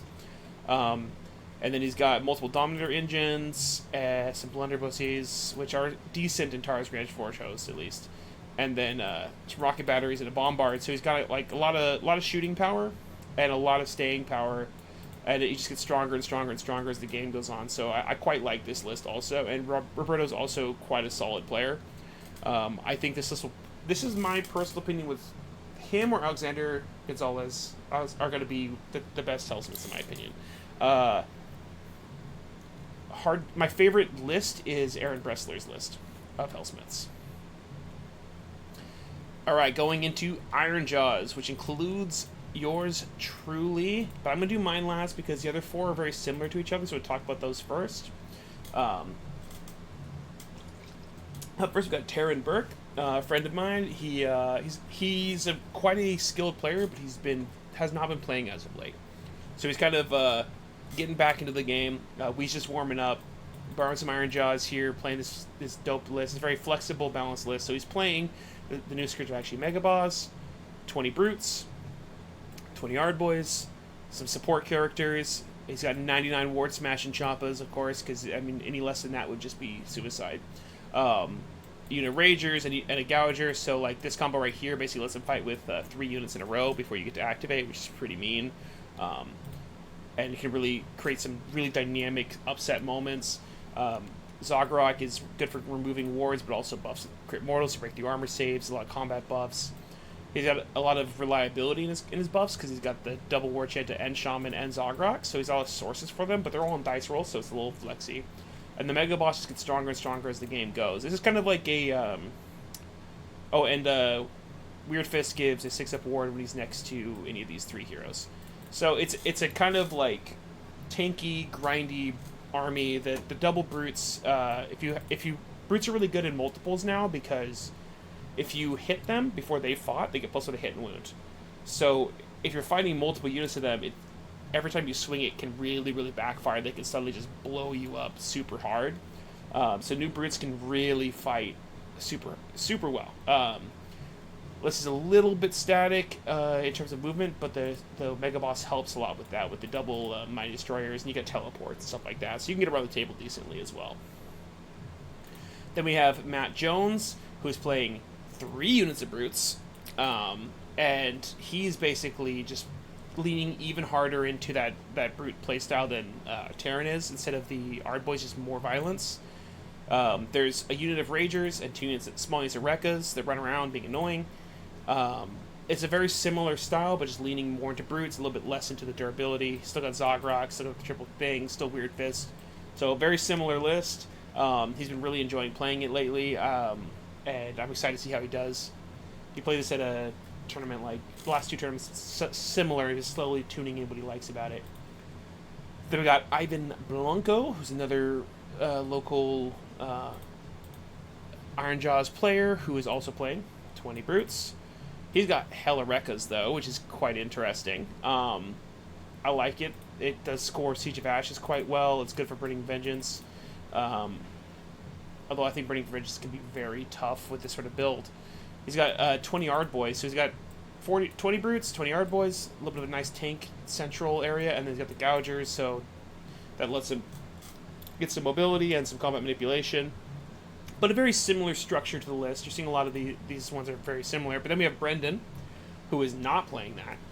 Brendan's playing Kragnos, Gordrak, Maw Kresha, Maw Grunta, Gougers, and Maw Grunta. So this is just all monsters. It hits very hard. I am shocked to see no Horn of the Shadow Tusk, but he's exactly 2,000 points. So that does make sense, I guess, unfortunately. But I probably would have made this into a hacking crew, and then changed that right there into the Shadow Tusk, so you can get like extra damage on the wall turn.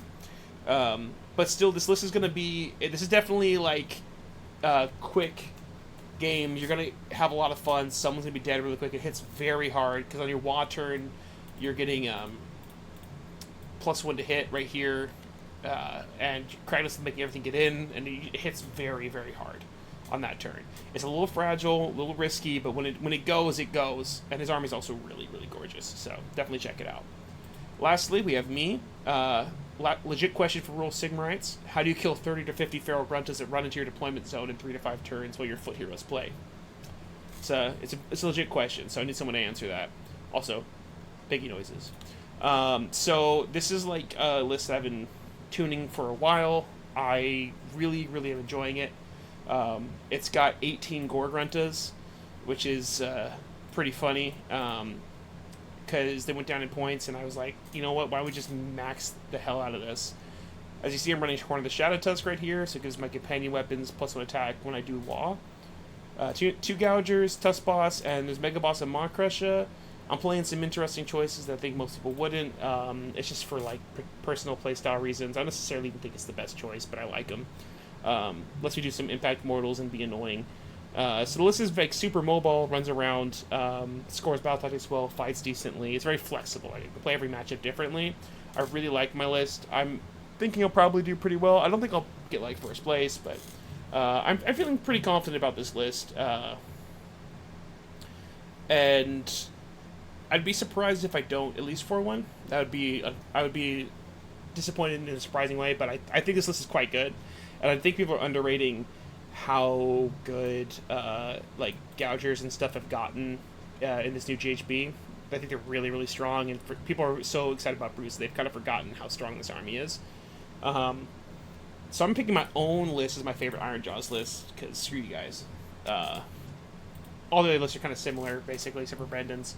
And I think Iron Jaws is a strong army. I wouldn't be surprised to see like 2-ish 4-1s out of here. Depends a little bit, but I think they're a strong army, and we might even see better than that. Like, I think they're one of the stronger armies in the hands of a competent player right now. So they're in a good spot. Definitely an army to watch out for. The other army in Destruction that I think is really, really good is Cruel Boys, and I'm shocked to see only 2 Cruel Boys players because like Cruel Boys is up there. It's at a 56% win rate right now, and I think in the hands of like a really skilled player, it's better than that. I think it's the second strongest army in the game. It's extremely hard to stop. It's good at fighting. It's very efficient. It's got way more tools than it used to have. It's got out in almost every single situation. It plays the battle tactics really well. Like I think Cruel Boys is like one of the armies to beat. And I was trying to paint up a bunch of Cruel Boys, but like I have 14 guys on the table right now that I'm like halfway done with. And I was like, okay, I can't like do this in time. I haven't been playing them lately, but I almost played Cruel Boys as well, but I just didn't finish the painting. And I like to have a nice painted army when I bring them. So we got Johnny Mullins, who is playing a bunch of Gut Rippas. And I personally think Gut Rippas are the worst unit in Cruel Boys right now, but they're still good.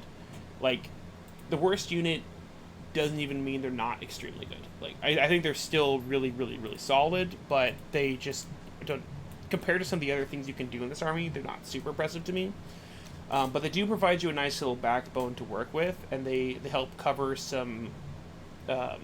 maybe a little bit of get out of jail free sometimes. He's got 40 Gut Rippas total. They just don't hit as hard as they used to, and you're really, really, really relying on that. However, he does have this kill boss with Stab Grot, so it does give him on that, but it's only one of the units that's going to be getting that benefit, and it requires some setting up. He's got the Snatcher boss with Spit Nun, which I think is really cool. Gives him some extra shooting profiles here, some extra damage output. Slita boss and Slitas.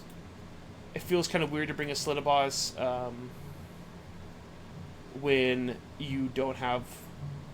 Like, there's multiple Slita bosses, and I don't see why they wouldn't just be multiple units of Slitas to run around. Because you know reinforced Slitas units to, like, really maximize them. And he has cool tech, but, like, it feels suboptimal to me. So this list feels a little bit suboptimal in places, but I still think it's pretty good, and new Gobstrike is really nice right now. Also, I like this combo. It's a nice little combo there. Tad Baton, he's an extremely good player, one of the previous champions as well of Ultron Throwdown. His list is very strong. So he's got Gobstrike, because Gobstrike is really good right now. He does have 20 Gut Rippas, but he's not playing super, super heavily into them. It used to be like always 40, now he's like 20. He does have that brick, but it's not like a Gut Rippas list. It's Cruel Boy's Claw, which I think is the right choice, because you can stop your opponent from shooting your stuff that's vulnerable, but you can still shoot them. So like these Bolt Boys got total of 12 Bolt Boys shooting at you the whole time. Very annoying to deal with because they're teleporting around and shooting when you don't want them to. Got some monster killers taking up space, being irritating into the monsters that are pretty good in this meta. The Corpse Ripper is like definitely irritating to deal with as well. So there's a lot of like units that are moving on the table, but he still has a nice backbone here. And then the super, super tanky Break-A-Boss with Egomaniac, Tattermass Lad. Like, it's a hard to deal with, really good at combat, hits pretty fucking hard, regenerates, pretty hard to kill. This list is very strong. I do expect Tad to do quite well. I'd be surprised if he does worse than 4-1. He's definitely going to be at the top tables fighting with this list. And I think he's definitely like in contention for taking it. We'll see how it goes. This list is really hard, but also his list name is pretty fucking funny. Hey computer, make this guy fear with level 7 when he fails his dirty Twix. That's probably like how he's gonna lose games occasionally, just hitting that one when you really need that 2 up. But really strong list. I like Taz's list a lot. I think Johnny's list is a little bit not quite ideal. Donk, donk, donk, donk, donk. So now we have another one of my best list name contenders coming up here in Lumineth. It's going to be Penny's list. So Penny is playing 4 Spirits of the Mountain, basically Avelinor and 3 Spirits of the Mountain, and Teclis. A total of 5 models in the army. And it's called 4 Gym Bros and their Glass Cannon Twink boyfriend and his cat. Which I think is just like the perfect description of this army. You got a little twink right here with the 4 buff dudes carrying him around. It's also just a really cool list, fun, a little bit goofy, and I know it's better than it looks though. Like they got really cheap and they're very tanky and they hit very hard. And it's got a lot of flexibility because Teclis is like extremely flexible unit. It's a little bit high risk, high reward in some ways, but like I think this list is actually quite cool. Morbid Conjuration with Teclis is really powerful. I mean, everyone remembers that from like the last few years of Teclis just being annoying, just bombing the hell out of you. So it does a lot of mortals. It's really good at blowing up MSU units. These guys are really good at blowing up tanky things. It's got nice flexibility here, and I actually really like this list. We'll see how it does. It's tanky. It does a lot of damage, but a very low model count. So that could be its downfall. Is like hard to get where you need to be. But like Gargans is also low model count, right? So kind of similar style. 5 models instead of 4. So I really like this one. So this is one of the votes for best list name. And if you see it on the table, it's extra funny. Then we have Eduardo Rodriguez, Idom 22. Contains 0% gluten, 100% elfish violence. That's good because it's got gluten-free. So I can definitely start eating your models if we show up at the table. I hope you don't mind the crunch. Warhost of Duality for chain fighting and activating in a very annoying way. You have the Light of Eltharion, who I still think is quite good. He's got a lot of Sentinels. 30 Sentinels is a lot. I'm kind of surprised to see that many, but they are good. A lot of shooting, because he also got the Wind Chargers. 30 Wardens, so he's got a nice... The Dazzling Phalanx is super good. He's got the Fenari Lord region as well, so like this is like a really, really powerful combo. If you come with those Wardens, like, it will fuck you up. Like, it's a lot of damage they'll do to you. And he's got the Cenarian Lightner with the Silver Wand, who's like a pretty powerful caster. I do feel like the Enlightener's a little bit less ideal here than it could have been, but like I don't think it's bad necessarily. And then the Dawn Riders, which I do think are a little bit overcosted. If you can fit them, you can fit them. They're still really good. They just got... I think they should be like 10 less points per 5 or something like that. But this list looks... how do I put it? It's got a really strong castle, and it has a good threat output. It seems a little bit static, though. Like, if something happens to Dawn Riders, it seems like it'd be pretty tough to get out of that situation. But if he plays it well, this list is pretty good. There's a lot of shooting output. There's also a lot of anti-shooting, though, right now, which makes it tricky. So it's kind of matchup dependent. So I could see this going quite poorly, but if it gets the right matchups and plays it tight, this list does look strong. Christopher Wawa, Cowboys of Moo Mesa. It's also a good list. I didn't read this before. So we got a Velinor, 10 Stone Guard, 10 Stone Guard with the Stone Mage. Unfortunately, not the new one, who I think is really cool. But and you have the points to do it. But I guess he rates the bonus rend over the other abilities, which I personally don't. But hey, each person's got their own decisions that they're making there. I don't think it's necessarily bad. It's just I personally go one more. And Light of Eltharion, plus 2 units of 10 Sentinels. I feel like the Sentinels should probably be a single unit 20. I mean, maybe I'm wrong, but it does seem like you would get more work out of that. But at the same time, there is a little bit of a nice symmetry going on there with that. And then Caligrave, Enlightener. So it's got like a decent amount of casting here. And Kronspine Incarnate. That's an interesting choice. Lumineth is one of the best manifestation lores. I'm surprised to see Kronspine when you also have points as well for like other choices you could have made, but sometimes choices like that have to do with like a really cool personal hobbied one or just a play preference. This list to me though looks a little clunky, a little awkward. I might be proven wrong, but I don't think that Stone Guard are particularly great. Every time I've seen them on the table, they've just been disappointing.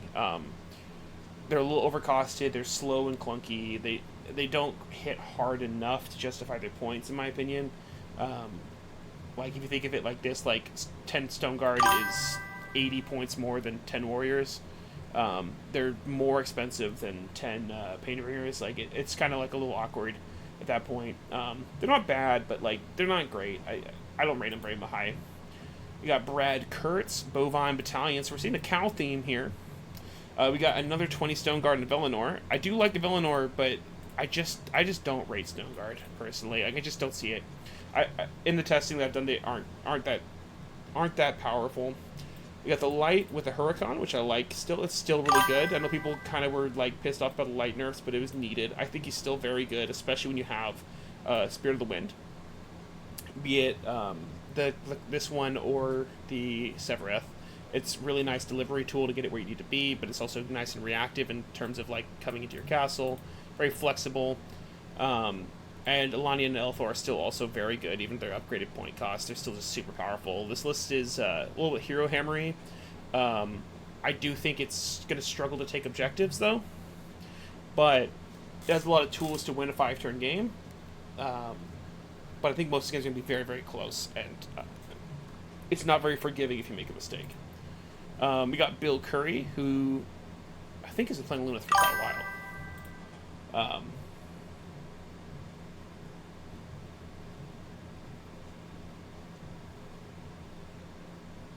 Yeah, I mean, Super Friends is hard to play, but it is strong. Like, I don't think it's bad. It's just like a lot of things can go wrong if you do it wrong. I'm on just AOS events. Then there's an Old Town Throwdown specific page that I'm using.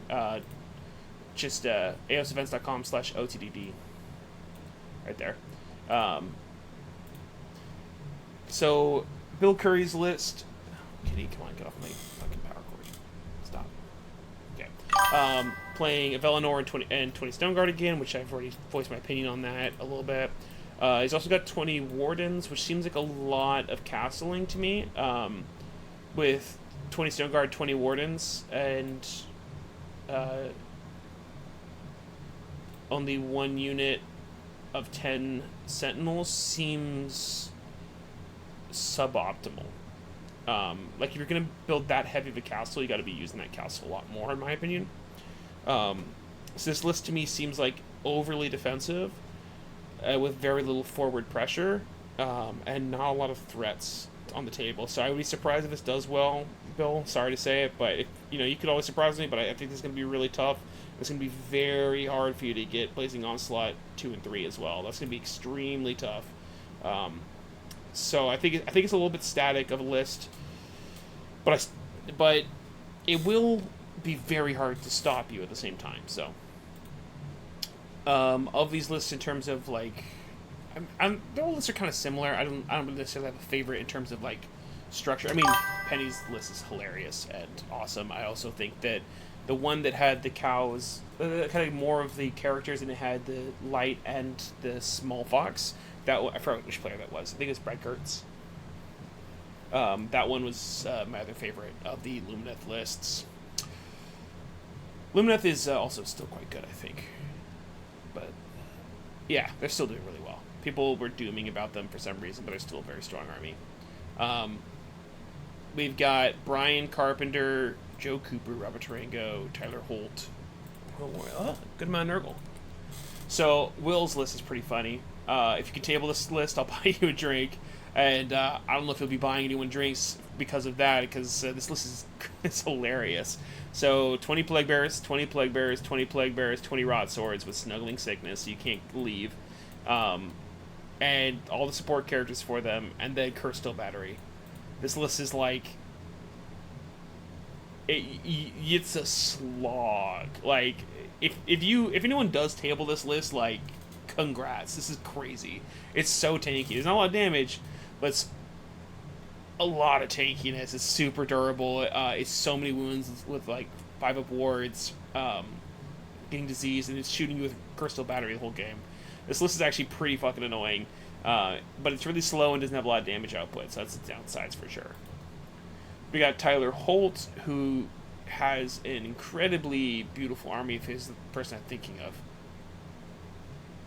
So I'm bad with names, but I know him. Or is he the one with the light up army? I think so. It's like a bunch of lights and like LEDs in his army. It's really cool, and he's got a whole bunch of plague drones here. As you can see, there's 4 units of plague drones. Nurgle's Menagerie gives him like the exploding 6s to hit. He's got the Great and Clean one, so you can bring back dead plague drone units, and he can run around the table being super like annoying, scoring points. And when they die, he brings them back. The 2 units of Beast of Nurgle with Ridiculous Slime Mix, he brings back Beast of Nurgle.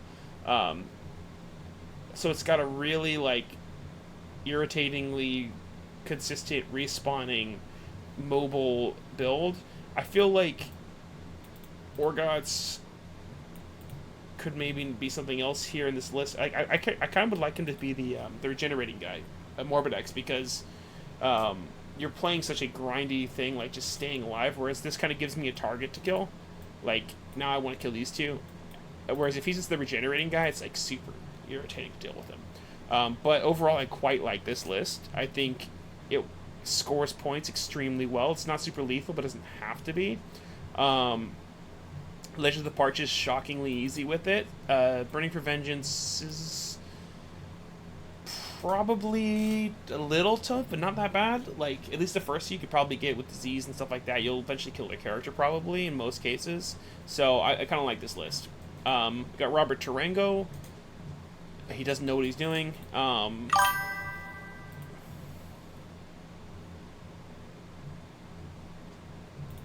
And we've got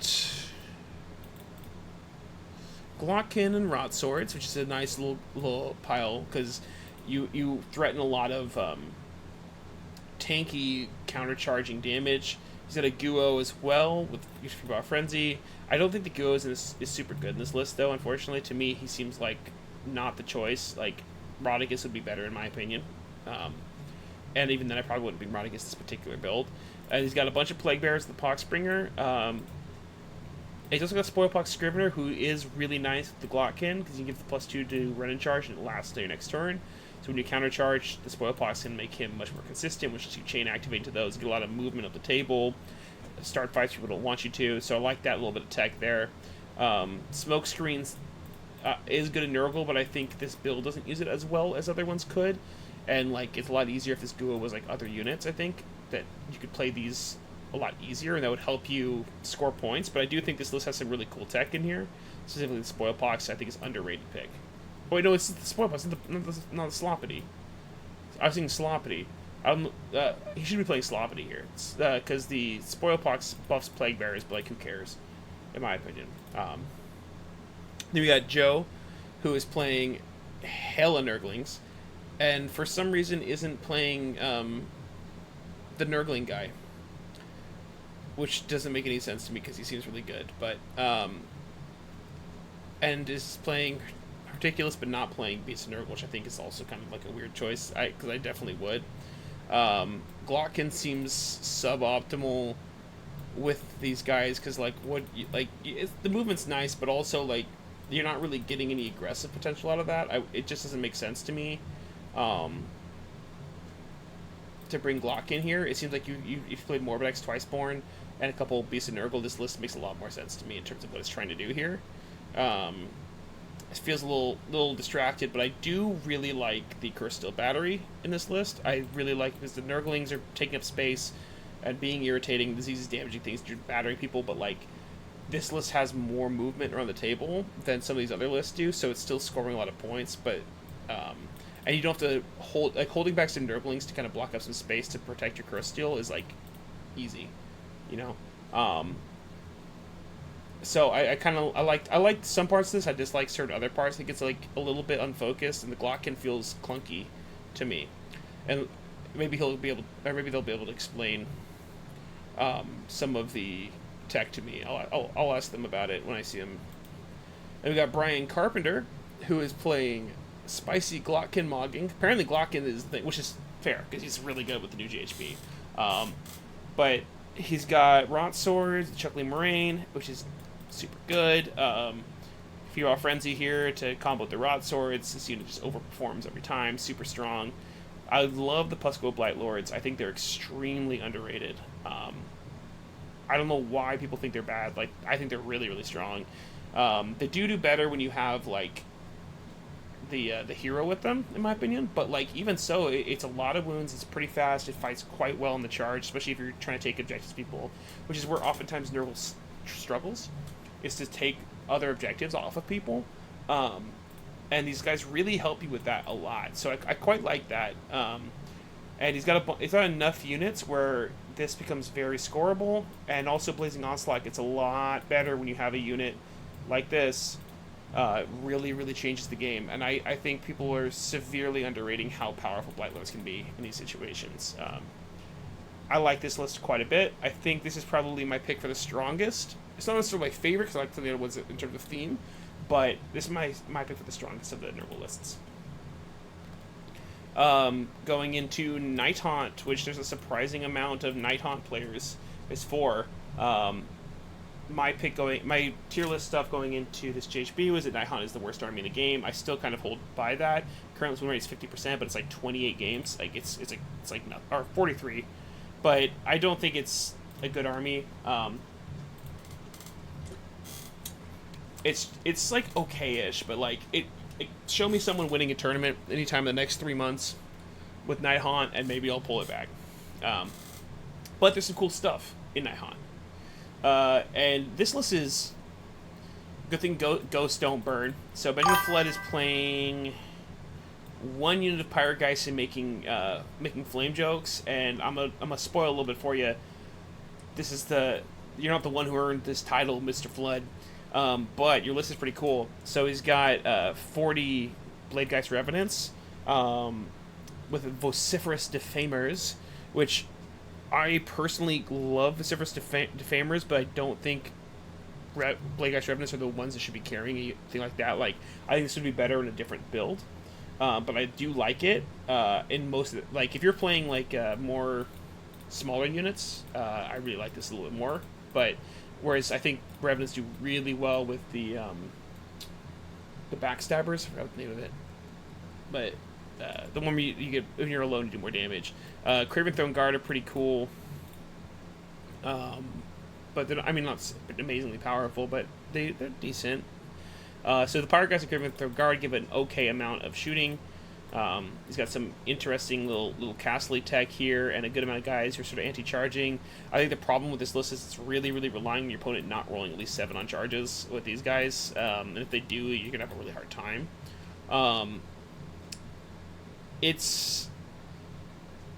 I like aspects of the list, but I think there's some things that like I would change. But I don't think it's like bad. It just seems a little bit suboptimal. But I do like that you're playing a little more heft, and I like the black coach with it as well. Like there's a nice amount of violence this list is capable of that most Night Haunt lists aren't quite capable of. But at the same time, I think there's some awkwardnesses that are very small that I would tweak around, but I don't think it's going to be enough to like make your list like not work. You know what I mean? Like it's just like nitpicking sort of things. I do think it's very good at Burning for Vengeance and Blazing Onslaught. Well, Burning for Vengeance is a little bit awkward at times. I kind of don't like Blazing Onslaught, yes, but to me it seems like Siege of Ashes would be better here. Or potentially playing Legend of the Parch, in my personal opinion, but pretty good list, interesting. However, this guy's got a hot date tonight. This is a reference to a Simpsons episode, but I feel like you should have thrown like all of the ladies in like Lady Olinder's secret catalog. You know, so you can add a little extra in there. List name didn't hit for me. We got Lady Linder with 20 Blade Geist Revenants with Cowards and Deserters. I'm liking that I'm seeing a lot of these, like, everyone's playing different ones. These are the Black Coach as well. So you get the 20 Blade Geists with the Black Coach, but this guy's got 3 units of Pirate Geists, which is interesting because their ability is only once per turn army. But there's still, it says a lot about this book in some ways that this is, like, still the best option. Even though it's self-limiting because like their infantry are just terrible, well, not terrible, they're just massively overcosted. Even Blade Geist Revenants I think are very overcosted, or mildly. They're like should be like 190 instead of 200, but like the other one should be like 160 and they're 190, and it's just crazy after going down like 3 times. This list looks focused, castle-y, does its thing. The problem I have with it is it seems like it's very fair. It really doesn't want to ever get doubled. And these guys kind of self-limit each other, but like, what are you going to do? You're playing Night Haunt, right? Like, I think it's a pretty optimized list though overall. And what was the sub-faction was he playing? The Quicksilver Geists also, to me, doesn't feel super great in this build. I think it's kind of a wasted 40 points because, like, you're really playing a pretty tight castle with the Black Coach and some of these things, and you really don't need... Like, you're really trying to just fight fair. So it seems a little bit unnecessary to me, and you could be spending those points for some other choices, I think. We got Kyle Callip, who is a very experienced Nighthaunt player. Plays them every time they're really terrible. So as you can see, he's on them right now. And his list is... He's always playing very, like, MSU, lots of small edges sort of style, but his list looks quite similar to the last list we're looking at. But if you notice, he's Deathstalkers instead. And he's got, a little bit just small edges. Like, I like the backstepping Betrayers, gives him some damage output when he needs it.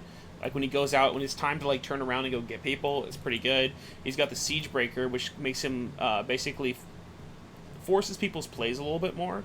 Like, the problem with the other Black Coach list is just, like, your opponent can just kind of do whatever they want. They can just ignore you, more or less. And if they're not really punished for just fighting you either. Maybe they don't kill you, but they're not getting punished, where this will punish people a lot more.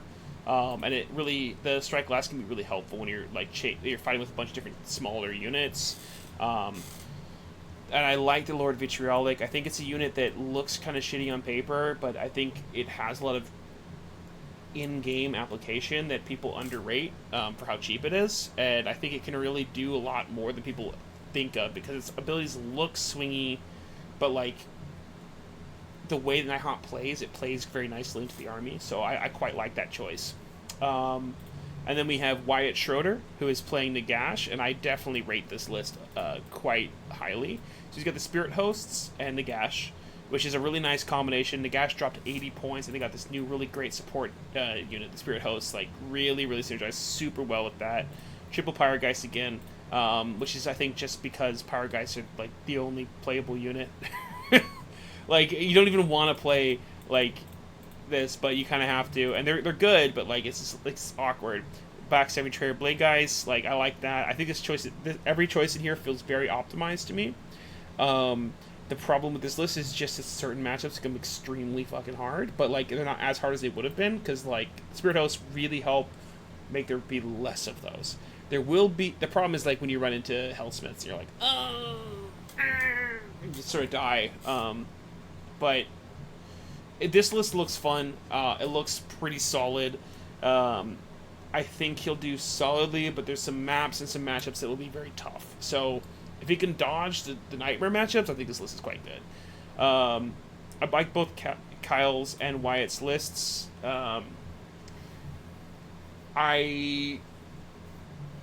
might squeeze out a 4-1, but Nighthaunt is just in a tough spot to actually win events with. There's a lot of extreme matchups. There's a lot of maps that are tough. There's a lot of things that go wrong. Getting doubled is brutally bad for them sometimes, because they hate losing whole units. So we'll see. I mean, maybe I'm wrong, but I think it's really hard to win with Nighthaunt, but I think those lists are very optimized. Alright, and now we're going into Ogre Ma tribes, which is also going to include our last list name. So, first we have Brad Anderson, who is playing a Tyrant. These are all obviously old Ogres. These are not new Ogres, so keep that in mind. He's playing 2 reinforced units of Iron Guts, which is very violent. Some Gluttons, Maw Packs, some multiple Butchers, so he's got a decent amount of casting, little Hunter, and Noblars. This list feels like it scores pretty decently, but also still having a lot of threat of violence. It definitely can be a little bit fragile and vulnerable, but it also doesn't have to commit super hard to score a bunch of points with, like, some of these units. So I think it's a pretty flexible list as far as ogres go, and it's still doing the core of what it is. I could see it occasionally just getting hit super hard by certain armies, though. So we'll see how that goes, but I like the list overall. We got Chris Parton. He's been playing this list for a while. He really likes it, or something very close to this, although I know he's very excited for new ogres, but he's held hostage to the old book. So he's got Gluttons, Gluttons, and then a reinforced Iron Guts. This list is like no fancy business. I'm coming in, I'm running and charging, I'm hitting you with a huge amount of wounds and a huge amount of damage, and either it's good enough or it's not. And he's pretty good at playing these stat check armies. I'm expecting this to do quite well. At least in like 5-0 probably, because, well, it could, but it's going to be really tough. But it's not bad. It's still quite strong. It's very straightforward, and the missions aren't the greatest for it, I think, in this pack. But if he can get the right matchups on the missions that are hard for him, I think this list is very strong. Got Maxwell Henretta. Max is a long-time Ogre player, and he is hilarious to play against. He's playing a similar list overall, except for he's got a Frost Lord. So he's got a little bit more. He's got a nice little tool that can kind of play solo while still having his super aggro, beat down core death pile. This list is very similar in nature to Chris Parton's, but it has a little bit more flexibility on because it has the Frost Lord. However, it sacrifices a little bit of consistency and utility there, but like it's very similar, and the statements are the same.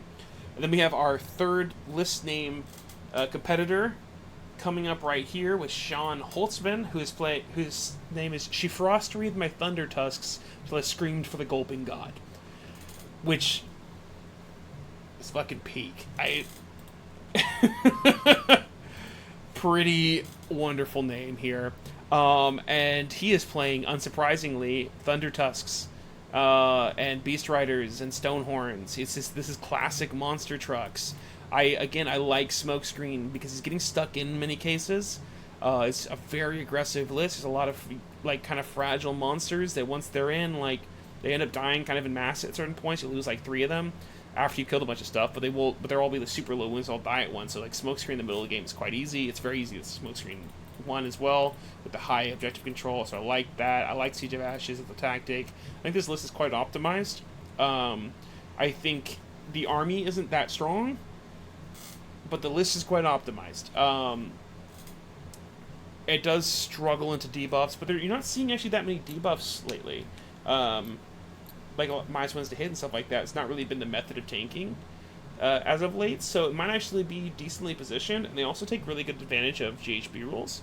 So this could overperform compared to where they were before. Like a Stonehorn fighting in a turn is pretty nasty. And keeping them alive on 1 wound is also really mean. And they play these missions that we have for this pack quite well. So I actually think Sean will probably do better than would have previously been expected with this list. And I hope he does, because I really like it. That's Ogre Maw Tribes. I'm going to take like a 2-minute bathroom break, and I will be right back.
Alrighty, I have returned from the darkness, cursed and in despair. So we just finished up with Ogre Maw Tribes. Now we're going on to Otsiarch Bone Reapers, which has been an army that's underperforming in many ways. It doesn't feel that weak to me, but it definitely doesn't feel super strong either. It feels like a very 50%er sort of thing, but it's doing like terrible. It's like 37% win rate. So you're not seeing a ton of people playing it. I think also the stuff that people love about OBR is currently like at a little bit of the weekend, whereas stuff that people don't love about OBR is on the strong end. See some interesting stuff, but up front we have Brian Cox saying crawling out of 37 through 40%. He's an infamous hot roller with his Mortek crawler, so watch out, dude. Like he's gonna unleash hell on you and roll like 5/6s and just blow up your entire unit. He does it like at least twice a tournament. It's so funny. But he almost 5-0'd at Palm Springs Open with this list, or very, very close to this list. If something changed, it was probably pretty small. And basically, he's abusing the Capitalist Death Rider mechanics, where you can do 2d3 or 3d3 mortals with each unit that charged, and you just charge in with like little Congo lines of stupid cavalry guys, and it's really annoying. And it's a little bit matchup dependent, but also not. It's super mobile. They can play tactics really well, play the mission very well. It just does a lot of mortals to you. And this list is very good. He, like I said, he almost 5-0'd. He barely didn't in Palm Springs, so I expect good things out of Brian. He's also, like, very experienced OBR player. Miserable army, though. You know what you've done.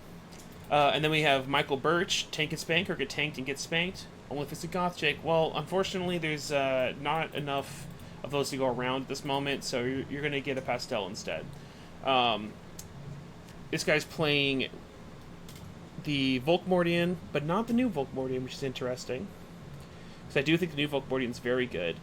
Reinforced Death Riders with perpetually empowered weapons, which feels foolish to me because like they don't get charge damage bonuses, they're just damage 1, so like it doesn't seem like it would be like it'd be like way better on like a Mortis Guard in my opinion. I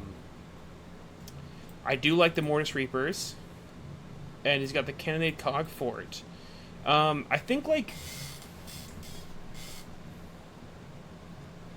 this list to me feels a little bit confused about what it wants to do, and there's some suboptimal choices. Like this should definitely not be on Death Riders. Like they're not really a charging combat unit. Like they do stuff, but like they're mostly like a lot of 1 damage attacks, and like exploding hits on like low damage attacks is not that strong. And it doesn't really have that much other forward pressure, but also doesn't have that much defensive stuff. Like I feel like if you're gonna play the Cannonade Cog for, you should probably be playing a little bit more elite and more defensive style. So this list looks a little bit suboptimal to me. Then we got Sarah Livingston. You can have 3 horses as a treat. Well, right here, I'll take them, please. Thank you. So she's kind of doing the Capitalist Death Rider thing that Brian Cox is doing, but without leaning entirely into it. Like this is plenty to do that trick and do that powerful play without having to like make that your entire thing. Also, classic Volkmordian. So there must be something going on here with that because she's playing a lot of OBR lately and has swapped off of it. It might be a points thing. We got the Triaxes for the extra shooting. With where is he? Oh, there's no the chain activates in the Triaxes. Interesting. It's got some Mortek guards, some Reapers to run around. Oh, here he is. Here's Leech Mortek. I just didn't see him for a while. And then we got, like I was saying earlier, the perpetually empowered is way better on Immortus Guard. I think it's actually very significant on Immortus Guard. It really makes them a lot more potent of a threat than they otherwise would be. Because they take away all your weapon abilities, now they're gaining some of their own. I think this is a nice one. And I think this list feels fighty, flexible. It's got like a castle-y sort of thing, but it's not like a static castle. It's a castle that can move. And then it's got a whole bunch of mobility in other ways and can be aggressive. And it can react to the game state as needed. I like this list quite a bit. Good list, Sarah. Now we're going on to Seraphon. Oh, my favorite list of them is... I think Sarah's my favorite list of them. So going on to Seraphon, there's a good amount of Seraphon players. Seraphon's been doing quite well lately. What? There we go. Who's last? Mike Mullins. I don't even know which one I didn't pick. So I'll see if I did. whatever. Okay, we got Atticus S, who is playing. Okay, so he's got Croak. I think most of it probably Croak, Warspawn, and some stuff, but he's got a little bit more some Raptons for like aggressive plays, which I do think are quite nice. It's a playstyle thing for sure if you don't bring them, but like I do think they're good. This is nice, and I like the ratio here, 5 and 10. I think it works out nicely. Lets you get a lot of cool plays. Really good at getting Blazing Onslaught and Burning for Vengeance. Gives you those pretty free. Then we have a lot of tankiness. The Source Scar Veteran is quite cheap, and he can let you do some neat little tricks with that and come off board edges. Croak feels a little bit awkward in this list, though. I will say I don't feel like Croak makes sense with what this list is trying to do. It's a little bit clunky because he's like kind of vulnerable, and people aren't really incentivized to come after you, and you don't really have that much. Like you're sending units out, you know what I mean, and a lot of units are kind of flying around the table, and so people can kind of fight you without having to come near Croak, and so I think it's not quite optimal. Brian Horton, who is playing the list he has been playing, and he just recently 5-0'd with. It's 9 Croxikers, which is mathematically and empirically correct, and if you ask him, he will tell you quite thoroughly why. He keeps them in his pocket at all times, so if you see him at lunch, he still has 9 Croxikers on him. Be careful. He will be hammering you. The Sunblood pack prevents damage, and if they take damage, they get boosted in their output, and they prevent damage through multiple phases, so like if you're trying to chip damage him, it just doesn't work.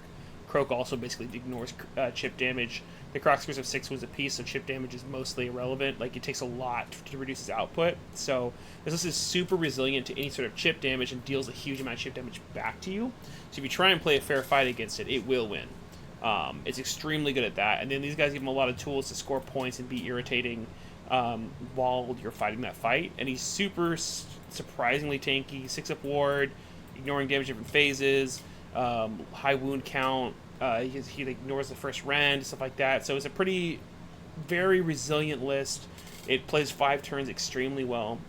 It's very hard to kill, and it just keeps chipping and chipping and chipping and chipping until you die. It's a pretty strong list, and he's very, very good at playing it. We have Bryce Boulon. I don't know how to pronounce that, but hopefully it's decently close. And he's also got Lord Croak, Sunblood Pack, 9 Croxikers as well. This is actually essentially exactly the same list. So all things still track.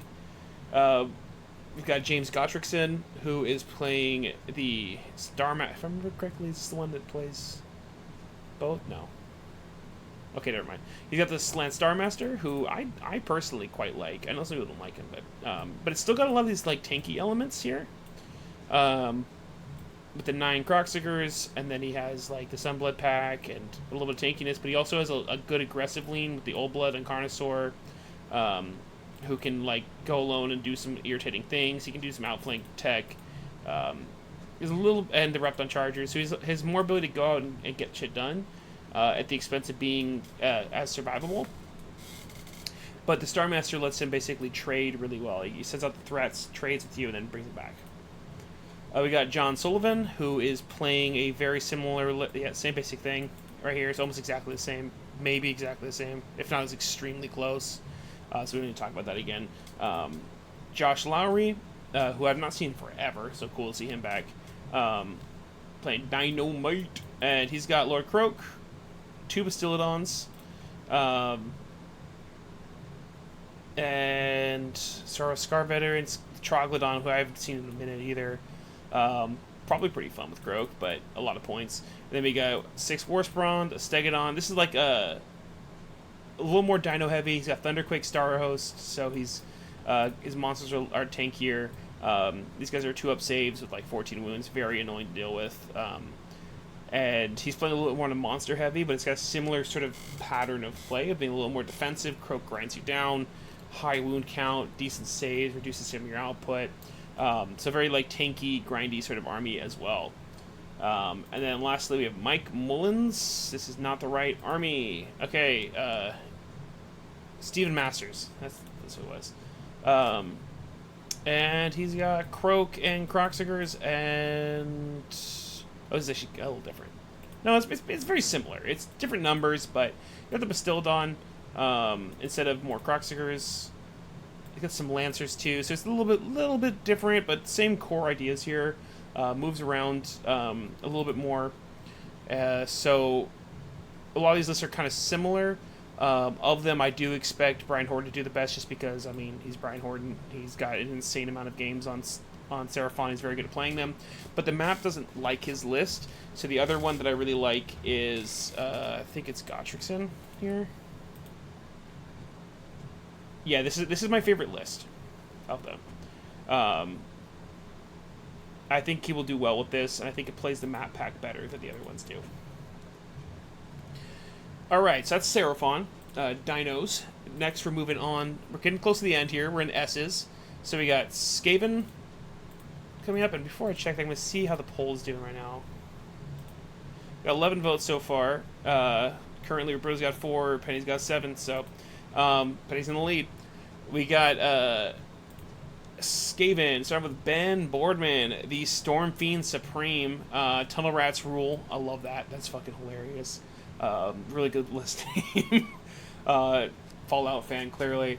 And he's got Clan Rats, a Warp Seer, which I like Warp Seers. I don't know why people don't like Warp Seers, but I rate Warp Seers. I think they do some really cool stuff. With the Storm Fiends, Clan Rats, the Nodalord is like pretty solid as well. He does some like cool little irritating things. He's cheap. He gets around the table, and he gives you control where you need it. The Warlock and Globadiers and stuff like that, these all go really nicely with the Storm Fiend. So he's got a really heavy shooting output while still having a good amount of table presence and a good amount of wound count. This list feels like pretty solid to me. It's a little bit, it's kind of like a take up board space and shoot you a lot consistently for turns on end, and then be really annoying with this Warp Seer. I think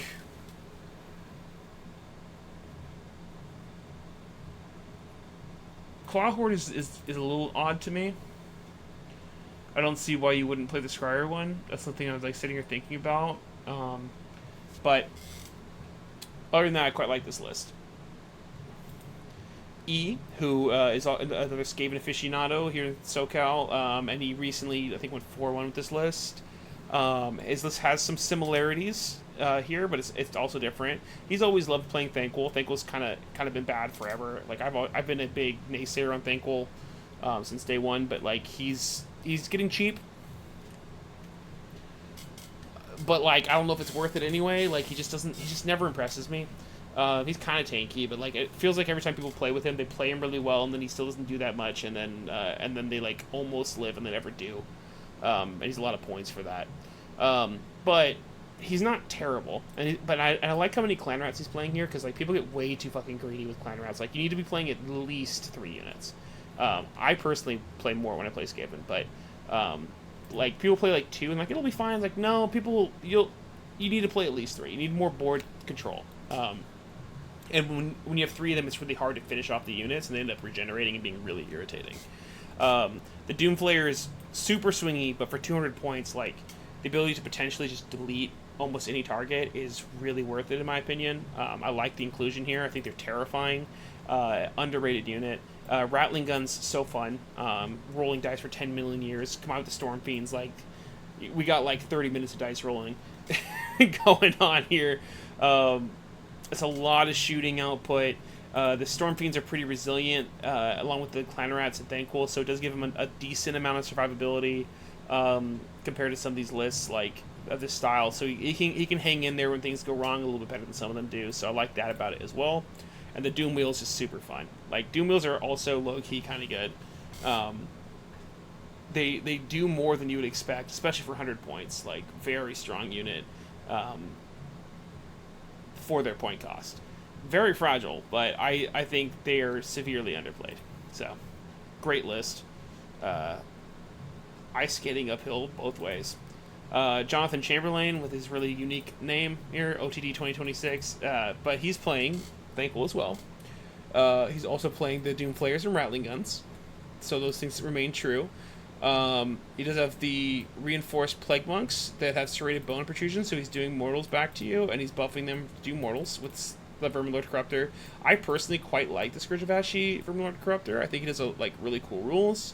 I think, I mean, I might be wrong here, but to me it seems like you could really lean into it more and do some really cool stuff with it. But people aren't really doing that, which I understand because like this is really exciting. Or Crowd Convocation, yeah. So he's got a lot of shooting. This is interesting. There's a lot of value for 150.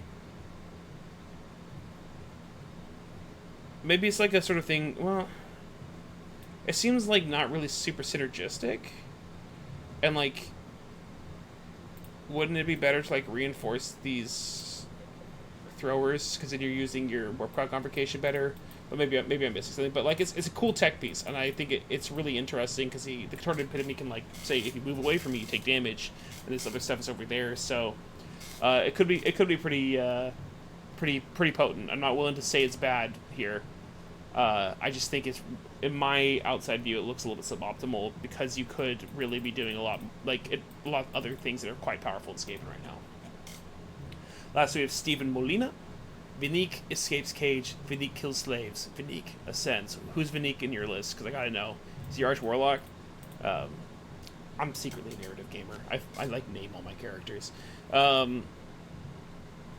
Okay, so he's got Thankful as well. So clearly people are on the Thankful train. He must be considered good at this point. He's certainly not terrible, but I still don't rate him super high. But he got the Doom Flayers and the Rattling Guns, which I like.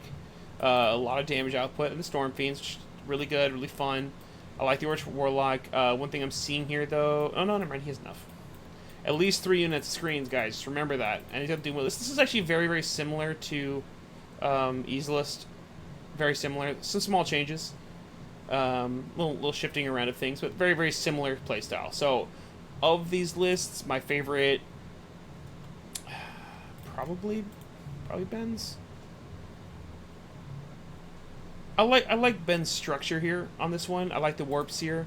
I think he's really good on the map pack that we're playing, and really has some really cool tools that will surprise people. So Ben's gonna be my favorite of the Skaven armies, but they're all pretty dope. Okay, now we're going on to Slaves to Darkness. Boop boop boop boop boop. I do play Slaves. So I have a decent insight on these. I think Slaves is kind of in a weak spot, except for Dark Oath, but no one ever plays Dark Oath for some reason. So this guy's playing Cameron Becker, Richard Bellicor, voice of Richard Armitage from The Hobbit. I wonder. Well, okay, not who I would pick for a voice actor, but also like it's not a bad pick. So we got Bellicor, who I think is really good into the meta. If you look at like even just like every army is pretty much playing these like reinforced power units. It's very common right now. So Bellicor does a lot. Battle tactics are very difficult right now, which really makes Bellicor super good. I think he's in a strong spot. There's also a lot of aggression happening, so the strikes first in your opponent's turn mechanics are quite potent. The Chaos Warriors with Scourge of Action can also get that strikes first, so you can really have a nice defensive castle. And I like these because it gives you scoring units that are very cheap and annoying. The thing that I'm not well, I mean, I guess you could run the Varangard next to Bellicor, but they aren't nearly as good when they're not charging, and Bellicor wants to not charge in many cases. So it feels like a little bit of an anti-synergy to here to have the Varangard style with the Bellicor and Chaos Warrior style. Like, and it also kind of makes these sort of less useful if you're already getting your mobility units here. It doesn't really make sense to me to play 2 MSU Varangards while you're playing 3 Dark Oath guys to go run around scoring. So it's a little bit clunk, and I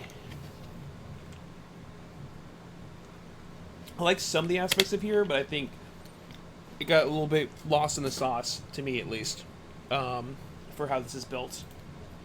Edgar Diaz. So Edgar is playing 12 Varangard with Abraxia. Pretty spicy if you haven't played against Varangard in a while. I hope you're ready to get your quarterly or your yearly Varangard tabling, because they fuck. Chaos Lord Demonic Mount, Chaos Knights. This is like a fast, aggressive build. This list can do a lot of damage, but it's also very low wound count. It doesn't like to get hit first, so it's a high risk, high reward build. I think it's pretty solid. I like it. I think it's well positioned right now, and I think it's solidly powerful. I don't think it's like crazy OP, but I think this will win a lot of games. I think people have forgotten how to play against Vanguard, and this will probably overperform a little bit. We got Logan Vecchio, who's playing Eternus, Chaos Knights, Chaos Warriors, Karkadrark, and 2 units of Reinforced Chosen. Chosen have been like a big... I think Chosen are quite bad, personally. And the stats do reflect that. They went down 20. I don't think they're good anyway. I think like at 230 they'd start being like a 50% unit win rate. They were 270, went to 250. I still don't think they're good. And the problem with them shows up right when you see how stripped down this list has to be in order to play them, because there are just so many points. Like a reinforced unit of snakes is going to move 3 times the speed they do the same damage output, and cost 180 points less. Like, I know they require support characters, but like they don't even require that much support, and you're like, and those support characters are already good combat things. So like, when you look in the context of any other army, Chosen are kind of like just not it. I do really like Chaos Warriors for Scourge of Akshi. I think they're quite good. I think they're really overperformed. I think Eternus is a strong unit.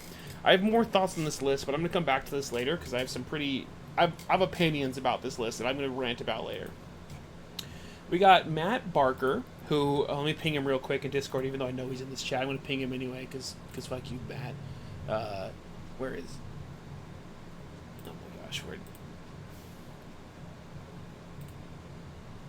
Alright, let me find it. I'm DMing right now, talking about you. Finally, the most important list of the entire event. We got Barker's list. He's been playing basically some variation of this for a minute now, and the list name is also pretty good. I've contained my rage for as long as possible, but I shall unleash my fury upon you like the crashing of 1,000 waves. Be gone, vile man! Be gone from me! A starter army? This army is a finisher army! The chosen of chaos! The ever-chosen! Skarbrand is untethered and his rage knows no bounds. Dope name. I had to do a little drama with that. So he's got Archeon, who I still think is like kind of overcosted, but he is good. He's a powerful unit. He's just a lot of points.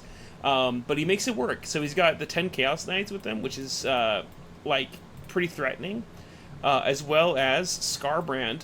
So he's got 3 huge threats, and he gets a lot of information. It's a 2-drop, never mind.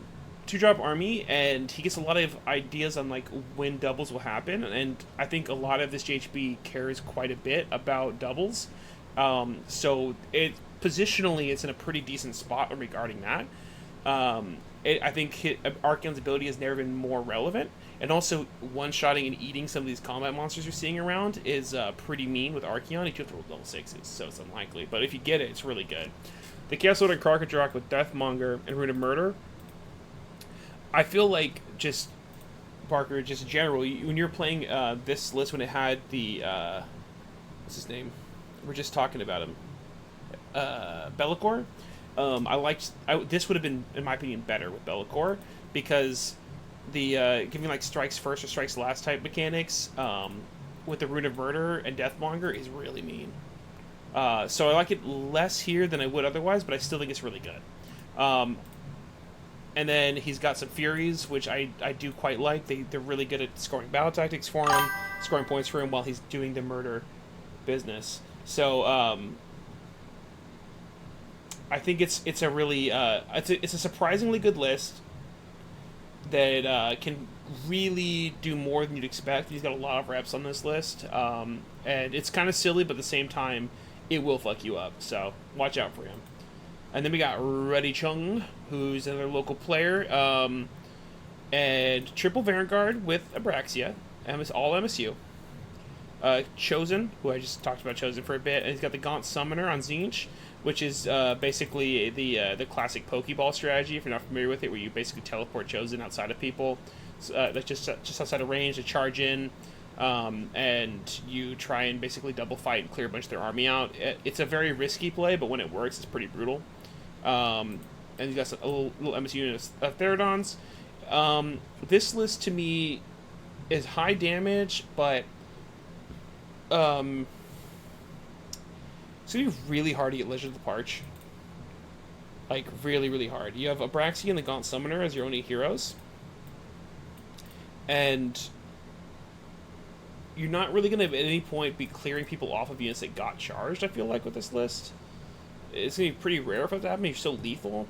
It's going to be really hard to get that at any point. And also, it's hard to score Flicking Firestorm with 300-point units. Like, it feels like you're sitting a lot to go to get those things. So the tactics might be hard, but this list is a lot of damage and can really ambush people and do a lot of stuff. So my favorite list for Slaves of Darkness is absolutely going to have to go to Matthew Barker. Fantastic list. Really sick, and I hope he does well with it. Now we're going on to Sons of Behemoth Pro Wrestling League. So Sons lists, they're pretty much all featuring some variety of Scourge of Akshi, Mega Gargants, and Man Crushers. They're really good. I think the Scourge of Akshi, Mega Gargant's kind of overpowered, actually. Namely, that it's not once per turn army, so you can do a linebacker rush with all 4 of your Gargants moving 46 inches, and then they all get that burst damage shooting, and they can just explode your army in 1 turn if you're not careful, or if they roll high. Even if you are careful, if they roll high, it doesn't matter. But if they roll bad, they just lose the game on the spot also, so it's a little bit, it's super high risk, but like, it probably shouldn't be all 4 of them able to do that. It's extremely dicey, but it's very potent. And I think it's one of the reasons we're seeing a bunch of Sons of Behemoth. Also, just a really fun drinking army. They're really great for traveling, so you're seeing a lot of Sons of Behemoth. King Bride, I think, is in a solid spot right now. His anti-monster tech is pretty good. And like I was just saying, the Scourge of Akshi thing. The Kingslaughter Cowl, I am one of the people who's been saying is good. And people always argue with me that you shouldn't take the Kingslaughter Cowl because other things are better, but I quite rate it. I think it's really easy to trigger, and people underestimate how easy it is to get. And then he's got a War Stomper and a Kraken Eater. The Kraken Eater gained a lot of value in this GHB because the placement of objectives is like much more significant than before. Like before, you were shifting objective around, but it didn't really actually have like a significant game impact. Now it feels like a lot better. Should I try and read this in an Australian accent, or am I going to get cancelled for that?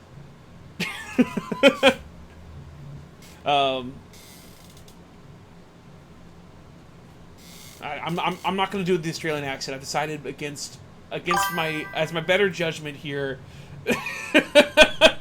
Probably not going to do it, but then we got Dominic Constantino, who's in the chat. Dirty Mike and the boys. He's going to run the jewels right now. We got King Broad again. We got the Man Crushers, which I do think are quite good. They're very cheap for what they do. 120 points is like, woo, it's pretty cheap. And then we got the double Scourge of Akshi Gatebreaker Mega Gargants. He's got Mantle of Tuscan Horns instead of the I forgot. Is that the anti-monster one? I forgot what Mantle of Tuscan Horns does off the top of my head. But there's a variety. Normally people take like the foot one because it's really good with, and variety of other ones. But I don't remember what that one in particular does. But this is kind of like playing a little bit more babies, which I do think is smart because it lets you score a lot better. And some of the missions really do require you to split up a little bit more and can really punish you for overcommitting in one direction. So this gives you a little bit more flexibility, and I like those choices there. Plus and a hit. Okay, yeah. And that's quite relevant when you're hitting on 4s, as anyone who plays Destruction will tell you. It's a little more consistency there, which is big. We got Eugene Avarin, who's going to defeat you in his Mind Palace. Are we a shooting army now? I think maybe a little bit. He's got a really dope cog for he's been converting, so you should check it out. It's really cool. I think he's making a bunch of cog forts actually for a bunch of different armies. And then he's got the Scourge of Akshi Gatebreakers with Extra Callous Feet. This is the most common one you see. And then King Broad. So it's basically 3 Gargants and kind of a Gargant. The burst shooting this list can put out is actually quite high. It's not good at consistent shooting with these guys, but the burst is high, and this will keep shooting and shooting, and also like making things not be able to be seen for enemy shooting is quite good when you're playing Gargants. A lot of your weak matchups are these shooting matchups. So I think the Cogboard actually shines brighter in Gargants than in many other armies right now. And it's like mildly inefficient at the moment, but like your points are kind of arbitrary in many cases with Gatebreakers, with Mega Gargants in general. So like the 20-point difference is like, who cares? Like this is 450 would change nothing. This is 430 would change nothing about the list, right? So I think it's in a pretty good spot. This is just funny. This is a funny flex, and goes to my point of saying like the points just don't matter. He's bringing Morbid for no reason, because he had 20 points, and I like the little psychological warfare at play there, Eugene. Yeah, the movement of the Cogfort is, but like, you can. It's it doesn't have to move that much. You can just guard your back that way in a little bit. But we got Jonathan Howard with Krakens and Babies, and this is a really funny list. Can anyone confirm whether Kraken Eaters are once per turn army or not? Because if not, this is insane. But I'm pretty sure it's once per turn army. But they're very, very cheap, I think is the main thing. So he's able to fit 4 megas and 3 babies. His megas are all weaker, but there's 4 of them, which I think is really clever. I'm surprised to not see the Battletech Legend of the Parch, because like you have so many heroes and you have things to score other parts of it, but this list looks fun, and I like how many things you can fit into it. It's gotten like problematically cheap almost at this point. We got Mike Mullis with Joints. Oh, that's somebody's doing. Yeah, I thought so. I was like, 'cause that'd be insane if it wasn't. But it's still like you can just keep flexibly placing things where you need to every turn. It's pretty annoying. This is Gatebreaker, a mob, Mega Gargant, and King Broad. So it's a double Gatebreaker, King Broad, and some stuff. Similar story going on here. I do like Legend of the Parch. I'm surprised that some of these don't have it. Grand Theft Hago. So, wait. But there's no hogs, dude. I went to immediately go to look at the Regiment of Renown. There's no Regiment of Renown. Rick, you've lied to me. This isn't Grand Theft. This is absolutely fraud, tax evasion. So he's got Baby Broad, not King Broad. So he's got Man Crusher Mob, Gatebreaker Mega Gargant, Gargant, and Gatebreaker. So pretty straightforward, same kind of idea. Ryan Timber himself, Baja blasted his way to Roland 2s. He'll hit 1 hit for the entire tournament, but he'll have a good time doing it. This list looks pretty good. I like the force, like I was saying earlier with Dominic's list. I like having the 4 minis. I think it adds a lot to what the army's capable of. Smokescreen is also really nice with these babies because you can get value while also scoring Smokescreen in a variety of ways. The Furious Temper is pretty good. I think this list is nice. It's very similar in many ways to Dominic's, but like with small, or Dom, whatever. Small tweaks here and there, but I like it overall. And then we have Todd Gimme, and he's playing triple linebacker with King Broad, which is just mean. He's gonna bum rush you, and dumbass Ashy Larry, just in time. Here comes dumbass Ashy Larry, which pretty fucking great. And he's gonna this list will bum rush you, and extreme aggression. It's a very potent list. It's very hard to stop. If your army can't fight it, it's brutal. If your army can fight it, it's still scary. Like, and a couple dice go his way, and it's like, even bad matchups, this sort of list can just like spike a couple dice and just flip them on your head anyway. So it's a pretty mean list. So of the Suns lists, I think it's hard to say who's my favorite is. They're all kind of, there's a lot of similarities. I probably like Dom slightly the most. I like just small edges here and there that I think make it kind of cool. But they're all fairly similar. But I like the four babies. I like little choices here and there that add up to a better thing. I also like the oops all Kraken Eaters. Those two are my favorites. All right, we got Soulblight Gravelords, which has definitely been overperforming compared to my expectations and really everyone's expectations. I think everyone underrated them for various reasons. A lot of people have been doing quite well with the new Vangorian Lord, who we all thought was overcosted until he put on the table and realized, oh wait, you just get to move 2 units 10 inches every combat phase. It's pretty disgusting, and like it doesn't have enough limitations on it, so you're like able to just do way too much. It's a very, very, very powerful ability. The list does have some weaknesses, of course, but I think that's why you're seeing a lot of Soulblight players showing up with that. It's also just a cool army. I want to just highlight that 2 people aren't playing Bacchanal of Blood, which is a good sign because, my god, I'm tired of that sub-faction. Anyway, going on to Adam himself, Adam Butamont, who's been very nearly only plays Soulblight, but occasionally plays other armies. And here he is playing Manfred alongside the Scourge of Akshi Vangorian Lord. So both these guys really fuck with movement and combat and positioning in a significant way that's very hard to stop. But both also at the same time are paying that cost in weaker overall stats. The Shard of Night and Immortal Ego help with that, but he's paying a lot of points for utility. However, he does get some of that back a bit with the Barrel Guard, who are very stat checky, but overall a little bit less stats, a lot more movement. So double Fellbats, Death Rattle Skeletons coming up out of things that empty graveyard, a lot of smaller units, the Dire Wolves running around. So it's hard to punish the two units that are a little bit suboptimal. Not suboptimal, low stats, because he's so much utility and so much scoring ability. So if you do kill him, he's going to keep scoring and scoring and scoring with all these units. So it's very hard to stop him from doing what he's trying to do. I like this list. It's flexible. They got a lot of like MSU. It's got a lot of utility, a lot of tricks, a lot of backup plans and redundancy. Like 2 True Blades is nice because it has the redundancy.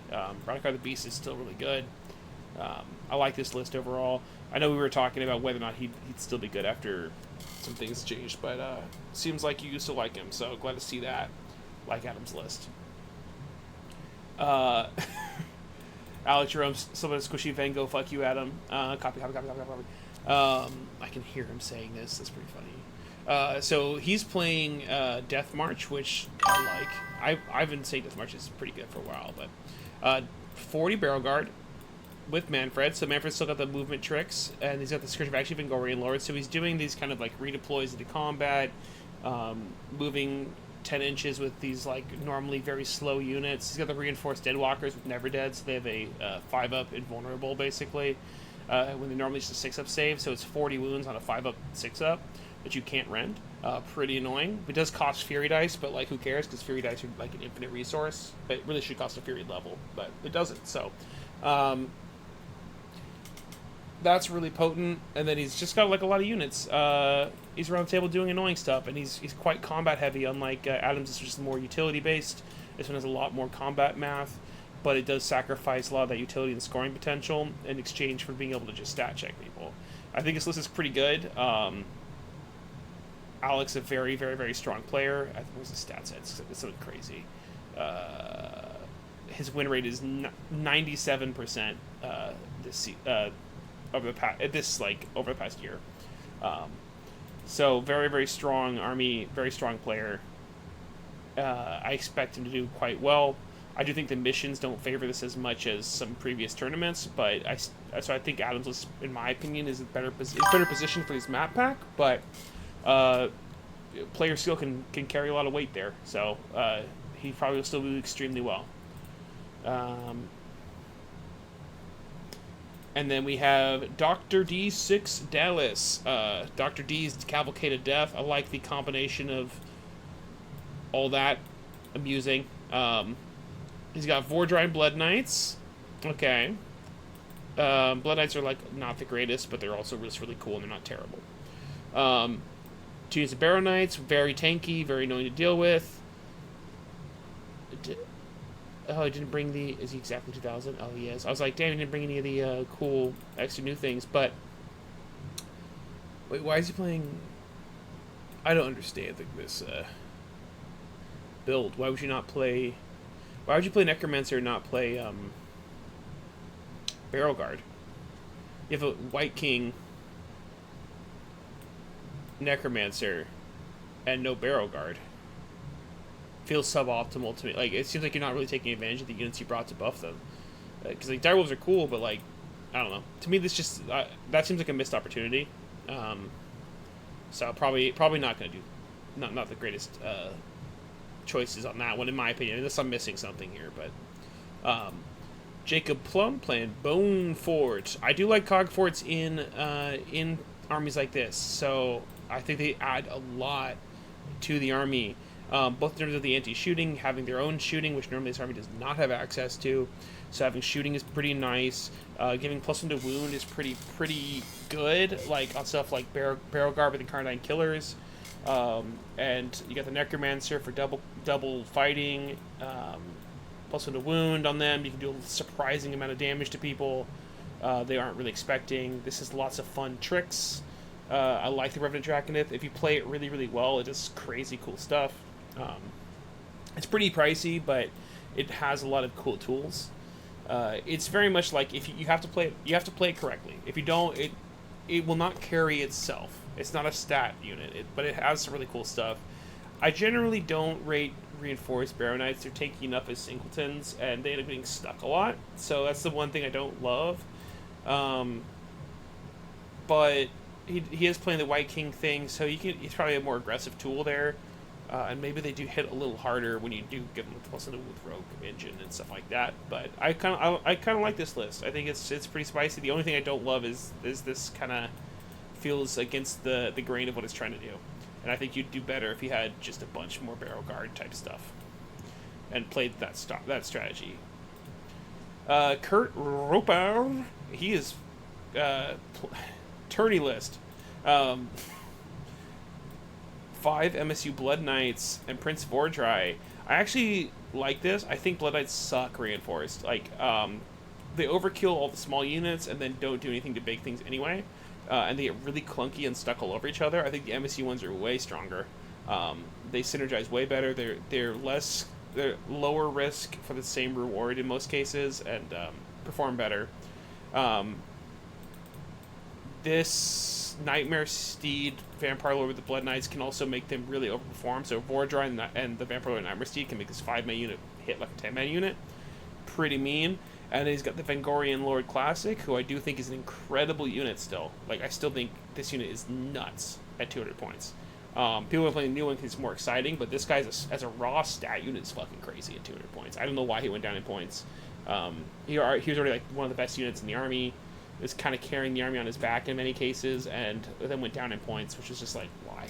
So I really like this list quite a bit. I expect Kurt will do quite well.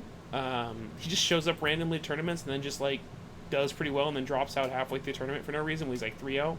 Last year he was in first place and dropped out, which is hilarious. But he's quite a good player, and I expect he will do at least 2-1 day 1. I don't know if he'll even play day 2 or not. Let's see.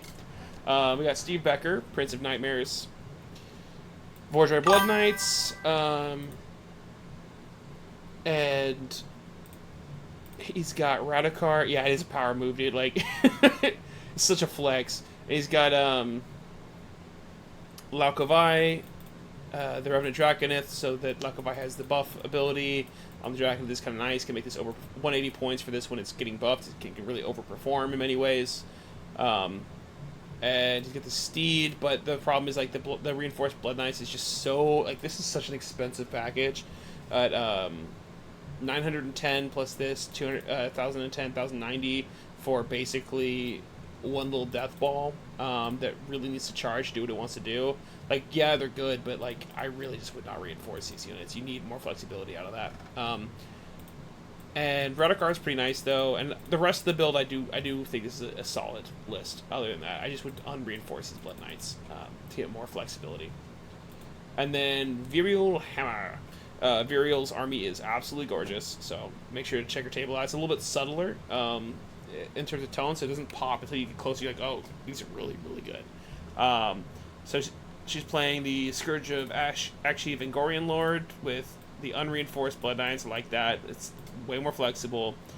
Never Did Barrel Guard are very tanky, holding the center sort of units, and a lot of like little scoring units that get around the table, getting lots of points. Being irritating. It's similar stuff we've been talking about. I think this is all quite optimal choices. Seems like it'd play quite well. And no notes. Like, I think it's a good list. There's several very strong players on Soulblight Gravelords, so I do expect them to be in that 40150 category. I don't think they're that crazy overpowered. I just think like they're attracting some really good players right now. So like these two right here are definitely going to be up there. I think Kurt's going to be doing well if he doesn't drop out. And we shall see with these other lists. There's only 2 more armies left. We're almost done here, and then we announce all the prizes at the end. These ones shouldn't take super long, so we're almost there, everybody. Stormcast Eternals. Chase Levoy. Go 1-2 and talk about how close I came to winning all my games. Relatable. Go 2 decided to focus more on painting. You forgot the Monday. Get reinvigorated and start making more competitive lists to go 1-4 with again. Let's see. He's playing Stormcast Eternals, but he's got Lord Commander Bastion, who I do love. I think he's really cool. The first thing I'm noticing here, though, is that like these guys don't really need him. You got a lot of varied speeds here going on, and like I feel like Bastion is like really good in like super aggro or super castle. He kind of went like middle ground a little bit on there, but I don't think it's super bad. Like I think it's just a little bit of a tension point, but there's not that much points in that, so it's kind of fine. Stormstrike Chairs have been showing up a lot. I think it's just because they're cheap. They run around scoring points. Little Paladors just being irritating. So I guess you are threatening a sort of mini alpha-ish thing with Lord Bastion Karthalos. And you're also threatening to just position up and hold the table with these guys with him instead. So it's kind of a nice flexibility there. Neve scores a lot of points in the late game. Really reliable, good unit. Vanguard Raptors, I think, are super well positioned. They're hard to play with. I think their win rate is lower than it should be, though. But like I think they are quite good. But there's so much anti-shooting right now because everyone's terrified of them. It's like if everyone's building to stop you, they underperform, but they're still really strong. And they just keep plugging away, and they'll kill a lot of things. So they're a nightmare for many armies. They hate to see that. I think this list is... I also like the Vanquishers are kind of good against everything that these aren't good at. So you're like at your infantry sloggy matchups, and you got your anti-monster stuff. Yeah, I think this is actually pretty solid. The Knight Relictor seems mediocre, but whatever. Like, what are you gonna do with 120 points? I think this list is pretty good. I like it. Dan Carmody, Wardens of the Perennial Fields. I'm sure there's a story there. I wonder if this is like an actual narrative thing he's doing. So we got Scourge of Akshi Iridan. Is there? Yeah, here we go. The Reclusians. With the Blade of Six Smiths, which is super cool. It like makes it an absolute death machine in combat. Really cool. And then Iridan makes them be able to reroll some of their ability ignores, which is fun. Quester Soulsworn are just generically good. He's got the Longstrike crossbows, like I was saying, and he's got the Vanquishers, which is the anti-infantry, so he's got that whole anti-infantry, anti-monster attack here. Lord Vigilant Gryfstalker is very cheap. Straight up, like, it's just good because it's so cheap. It fights decently, it's decently tanky, it's quite fast, and it's pretty good with the Reclusians. So it's definitely not a mistake to bring it, and I like the overall build here. I think it's quite good. No notes on what I would change or anything. I like it. Kaylee Kurtz. Uh, Smart enough to know better, stubborn enough to do it anyways. Relatable. That's me with all my armies. Um, Love the Aether Wings. I think that people are too afraid to play dedicated screening units like that, um, and it costs them. I think you have to play units like that if you want to play stuff like Stormdrake Guard and Karazai, because if you don't, you're just going to get caught. And when you pretend like you're not going to get caught, you lose games. So he's got the Praetors, the Veterans Episode Watch to prevent Strike First, hang out with Karazai, get Fight Up Ward, Aether Wings to screen out a bunch, and then it's basically using Andrasta, Stormdrake Guard, and Karazai to run around and blow things up after you and then disrupt with these other units and be irritating. Soulsworn hold objectives really well, give you like a nice ability to just sort of play as you will. So it's got basically 3 major threats and the stuff to enable it to work. I think this list is very efficient. It's focused. It knows what it wants to do. I really rate this list quite highly. It's a good list. We got Rob Wright, Stormy Boys, and he's playing Grand Hammers, Guard of Steel Soul, and Lord Imperatant, Soulsworn, some Prosecutors, and Ionis Cryptborn. She's playing Grand Hammers. I think Ionis Cryptborn is like the exact opposite playstyle of Grand Hammers, and I feel like you could do something different with those points, even though I think Ionis is good. Ionis is very much a grindy unit, and you're playing not a grindy playstyle. You're playing an explosive playstyle. I think you should lean harder into that rather than playing this unit that doesn't synergize well with what you're trying to do. But I do like this. I think this is the perfect unit for something like this. They're quite potent in that way. And I think that Grand Hammers are extremely well positioned right now. They're very, very strong right now. So I think it's overall is a good list. I just think Ionis is the mistake here. And we have Zach Schuster. First, maybe Cavalry. Well, that's the wrong cavalry. I didn't realize you were going to be these Christian Paladors. So we got the Long Strike crossbows at 400, Paladors Star Strike. These guys are really good at scoring Blaze of Onslaught because they can do it all by themselves. They're super fast. They hit really hard.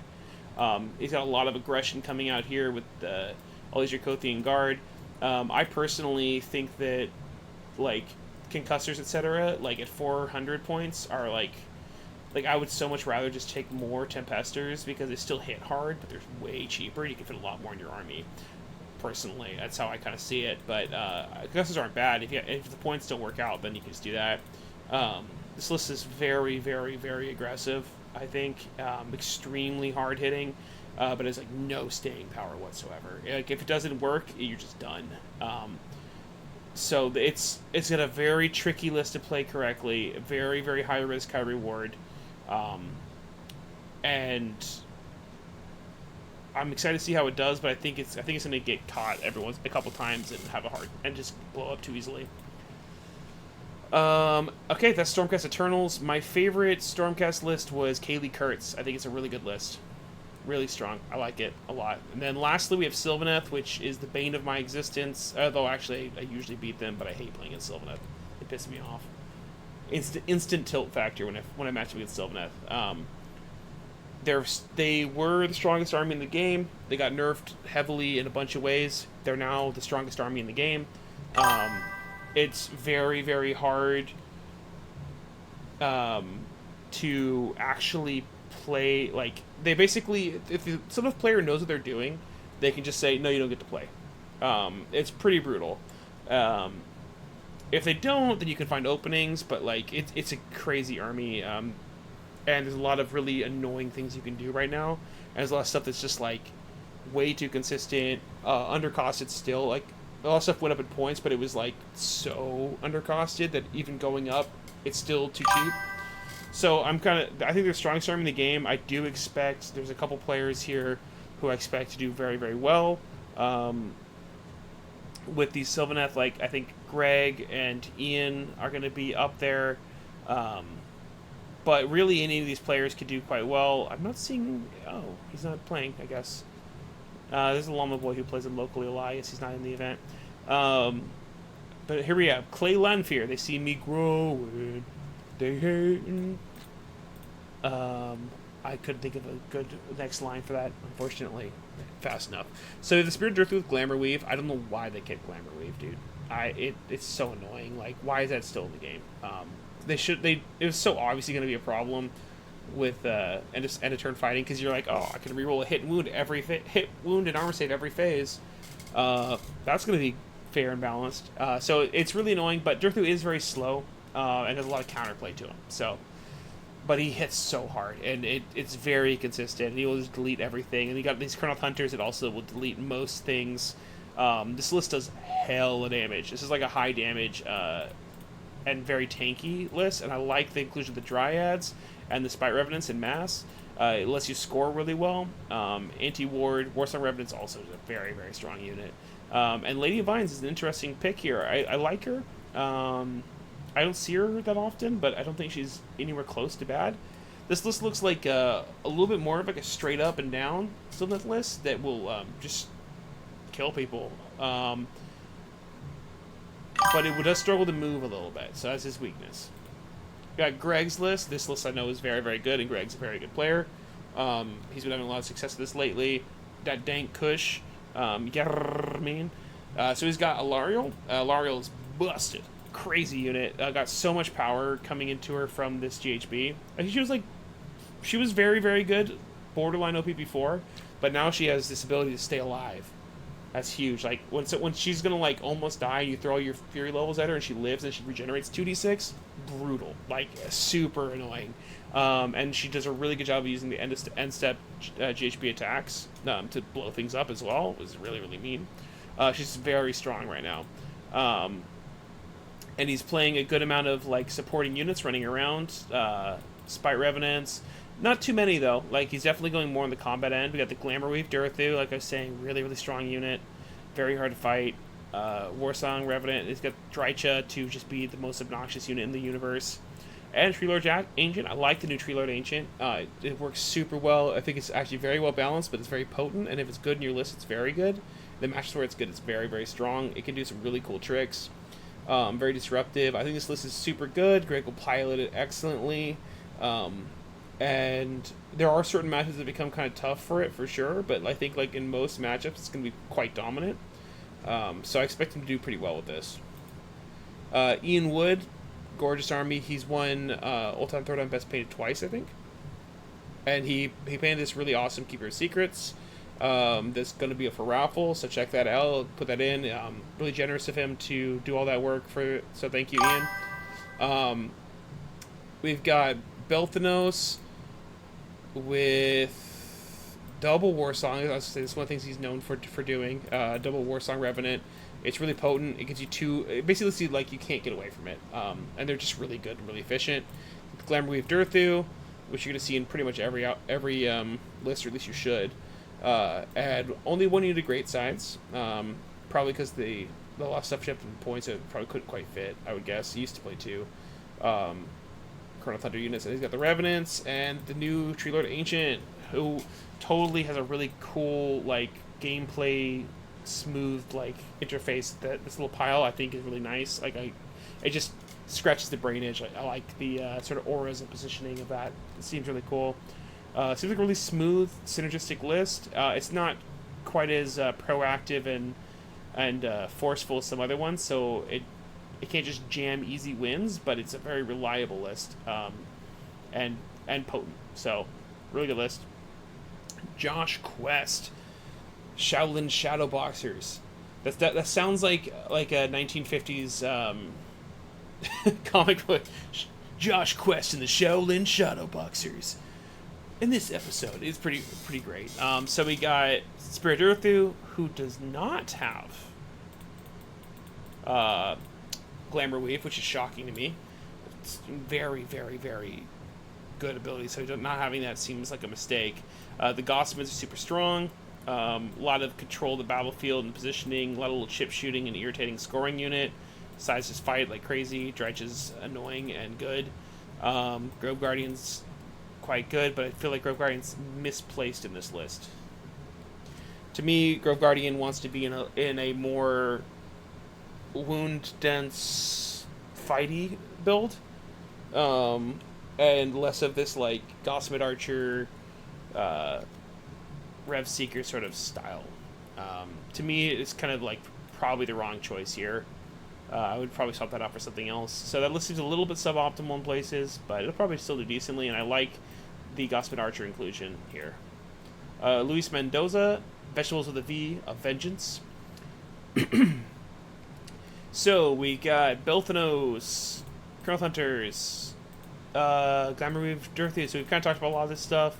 It's very similar to some of these other builds going on here. It's mostly like which couple heroes do you bring is the main question people are asking, and this one's got the Belthanos for a little bit of that like strike and fade annoying stuff, as opposed to some of the like more bigger, smaller investments. It's got the Durthu with the great sides for like a combat punch.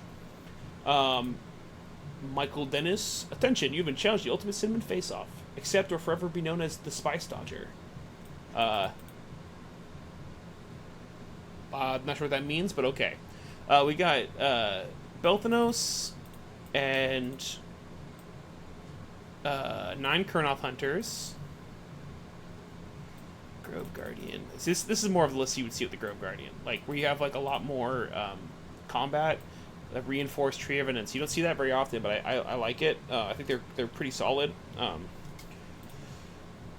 And this, in general, just has like a more combat-oriented style, while it still has a ton of ability to get around the table with all these spy revenants. I quite like this list. I think it's doing what it wants to do. There's some matchups that are probably pretty bad for it, but I like the structure. Ryan Dugan, the Doog, is playing Lady of Vines with Great Swords. First one we've seen the Great Swords, which I kind of like the Great Swords myself. Wait, another Dorothy without the Glamourweave. Interesting. Second time we've seen that, and it's surprising to me. But his army is super, super cool. I played him in Palm Springs. His army is absolutely gorgeous. Like, definitely go check out his table. Every model is converted. He's got these like hawks and stuff on them. He's got a centaur that he made. It's really, really cool. So check his army out. It's got a bunch of tree lords. It's a little more combat oriented, a little more stat checky, but has lots of tricks nonetheless. So it's a pretty cool army. And then we have Tyler Pearson, who is playing with Belthanos and Colonel Hunters, Spy Revs, Glamourweave Durthu. We've seen basically this build a couple times, but notably this is not the spicy one, which is interesting because he could fit the spicy one, so he must have valued the classic Tree Lord over it. I'm curious as to why that is. Maybe he'll let me know why he chose that one over the spicy one, because I quite like the spicy one. So with that concludes our overall list review of all the lists. I also have some other stuff I want to do, so it's time for awards. I did a little voting thing here. For these are the 3 names. I put that in the thing, but we had Roberto's. The book is so badly written, the AOR is the only thing that makes the army somewhat tenable in play. There's no way a human wrote this. Let's say a brain-eating worm like RFK. Sean Holtzman, she frost read my thunder tusk till I scream for the gulping god, and Penny Rose, 4 Drimbros and their glass cannon twink boyfriend. And his cat. But before we get to the results of that, which actually I'm going to check real quick what they actually are. I should be able to know. That way I can make some adjustments real quick. And I'll show you some of the trophies we're doing that. Okay, cool. So, Killer List Award. So this award is going to be going to basically the list that I think is extremely good, interesting, makes you think a lot. It's like basically the list that I think is the best list at the tournament, regardless of how I think he's going to do, although in this case I do think he's going to do extremely well. It's my favorite list from a variety of standpoints, not just like badassness, so like interesting, but like something that I think like, this is a really, really interesting list you can learn a lot from, that someone spent a lot of time figuring out. So that is going to go to Gavin Griegar's Cities of Sigmar list. And there's a bunch of reasons for that. But real quick, I'm going to show you guys a little trophy that I made. This is the trophy for the Killer List Award, and I printed out his list right here, and weathered it and wrapped it up, so it's part of the trophy is the list that he brought. So, Gavin, come get your trophy when you see me at Old Town Throwdown. It's got super sick tech. So there was like Droll or Kroll, I forgot his name, but the guy who like has the fight, leave combat. There's the guy who sits in the corners and makes things can't be seen on his goat. Lots of little tricks here and there, like a million different tools you can use, but didn't use so much tech as to lose its combat potential. And he made really calculated choices on what he didn't need to include. So everything is exactly as much as it needs to be, and lets him have that space for all these tricks to outplay his opponent and surprise them in a way that felt very synergized. Where he branched off from the core thing, where he didn't include, for example, the Cavalier leader, as an example. He brought a bunch of small heroes that you weren't seeing. He's bringing the command core, and these are all there for good reason, but it takes these really interesting diversions from what you'd expect from the build. It's exceptionally potent. It's a list that will win games hard, but it's not going to win the game for you. It's one of those armies that, like, the list itself is fascinating, and piloting it would be a really fun experience. It's like a Johnny's wet dream, you know what I mean? And then it will influence many players across the globe when they see this. People will be trying this out. They probably won't do well at first with it, but they'll learn a lot, and they'll have a fun time, I think, playing it. So Gavin, awesome list. Good on that. So then we have our next award, the Shit List Supreme. This doesn't necessarily mean a list that's just going to lose. There's a lot of reasons it could be a shit list. Could just piss me off. Could be something I find frustrating. Could be a list that could do with a lot of alterations, or I could just not like you. So the Shit List Supreme also has a trophy, which is some kitty litter with the list inside. So Logan Vesio, you win the Shit List Supreme, and this is not just to say your list is shit, it's also a good opportunity for me to talk about some frustrations I have with Slaves of Darkness. So, why did Logan Vesio win Shit List Supreme? He's got 1,400 points of 5-inch moving infantry. That's a recipe for losing games. You just can't move. And this is not so much a Logan problem as it is a problem with, like, Slaves of Darkness, where, like, these units are so expensive for, like, no reason. Like, I'm not even sure that Chosen would be particularly scary at 210. I think they'd be, like, pretty good, but nothing, like, game-breaking. And you end up spending so much points in having these badass threats you want to play that you just can't. You have, like, no units on the table, and you're slow, you're clunky, people can just walk away from you, and you're like, shit, well, I guess I lose. So 1,400 points of 5-inch moving infantry is just not going to score points. It's just not. Legends of the Parch, with only 2 heroes, is a recipe for disaster. When Eternus comes back to life, he does not, like, well, this doesn't matter, but, like, basically, like, it's really hard to actually get Legends of the Parch, and it's just not going to happen. Most games, if you lose one of your characters, lose the wrong character and you just can't get it. So that's really tough. There's Eternus, but there's no Be'lakor. I know obviously Be'lakor can't fit in that list, but Eternus gets way better with Be'lakor and has really nice synergies with them. And he comes back easier, so, like, he really shines brighter with the Be'lakor, and not including him to me was like, because I'm currently been testing Eternus and Be'lakor and really enjoying it, and no Be'lakor with Eternus, disappointing. And then there's the new Akshi upgrades are super, super cool and strong, and they're not in this list. And this is not. This is because these units are just too expensive. Like, you can't. You have no points to, and it's, like, not even that, like, he has so few models that are so expensive that you can't even afford the 10-point upgrades that are super good. And it sucks, because, like, this list would get a lot from some of these upgrades. Like, teleporting around would be really nice, you know? But even those 10 points, you still can't fit. And so it's, like, very frustrating. And then, lastly, Conqueror's Crown, to me, just seemed like probably not that good in this list, because you're so lethal that your character holding Conqueror's Crown is just, it's not going to be that relevant. Anything you're touching is probably going to die. So because of all that, you win the Shit List Supreme. You're welcome. Obviously, it's all in good humor, so I'm not like trying to make fun of you. Really, it's just Someone had to lose that. So on the final votes for favorite lists, list name, the ending results were 1 vote for Sean, who all 3 of you get little prizes. Got yours right here. We got 1 vote for Roberto, and we got 6 votes for Roberto and 9 votes for Penny. Penny, you have the best list name for Old Town Throwdown 2026. So I got your little prizes right here, and I will give these to you at Old Town Throwdown. So that's gonna be the whoa. Already got a trophy. Now you get first place. You get a second trophy. You got this. That's going to be the conclusion of the stream. Thank you guys for joining me. It did run a little bit longer than I expected, but it's a lot of lists to go through. So thanks for sticking around. I'll be uploading this. It probably will take a while to upload. But I will post it up when it's ready.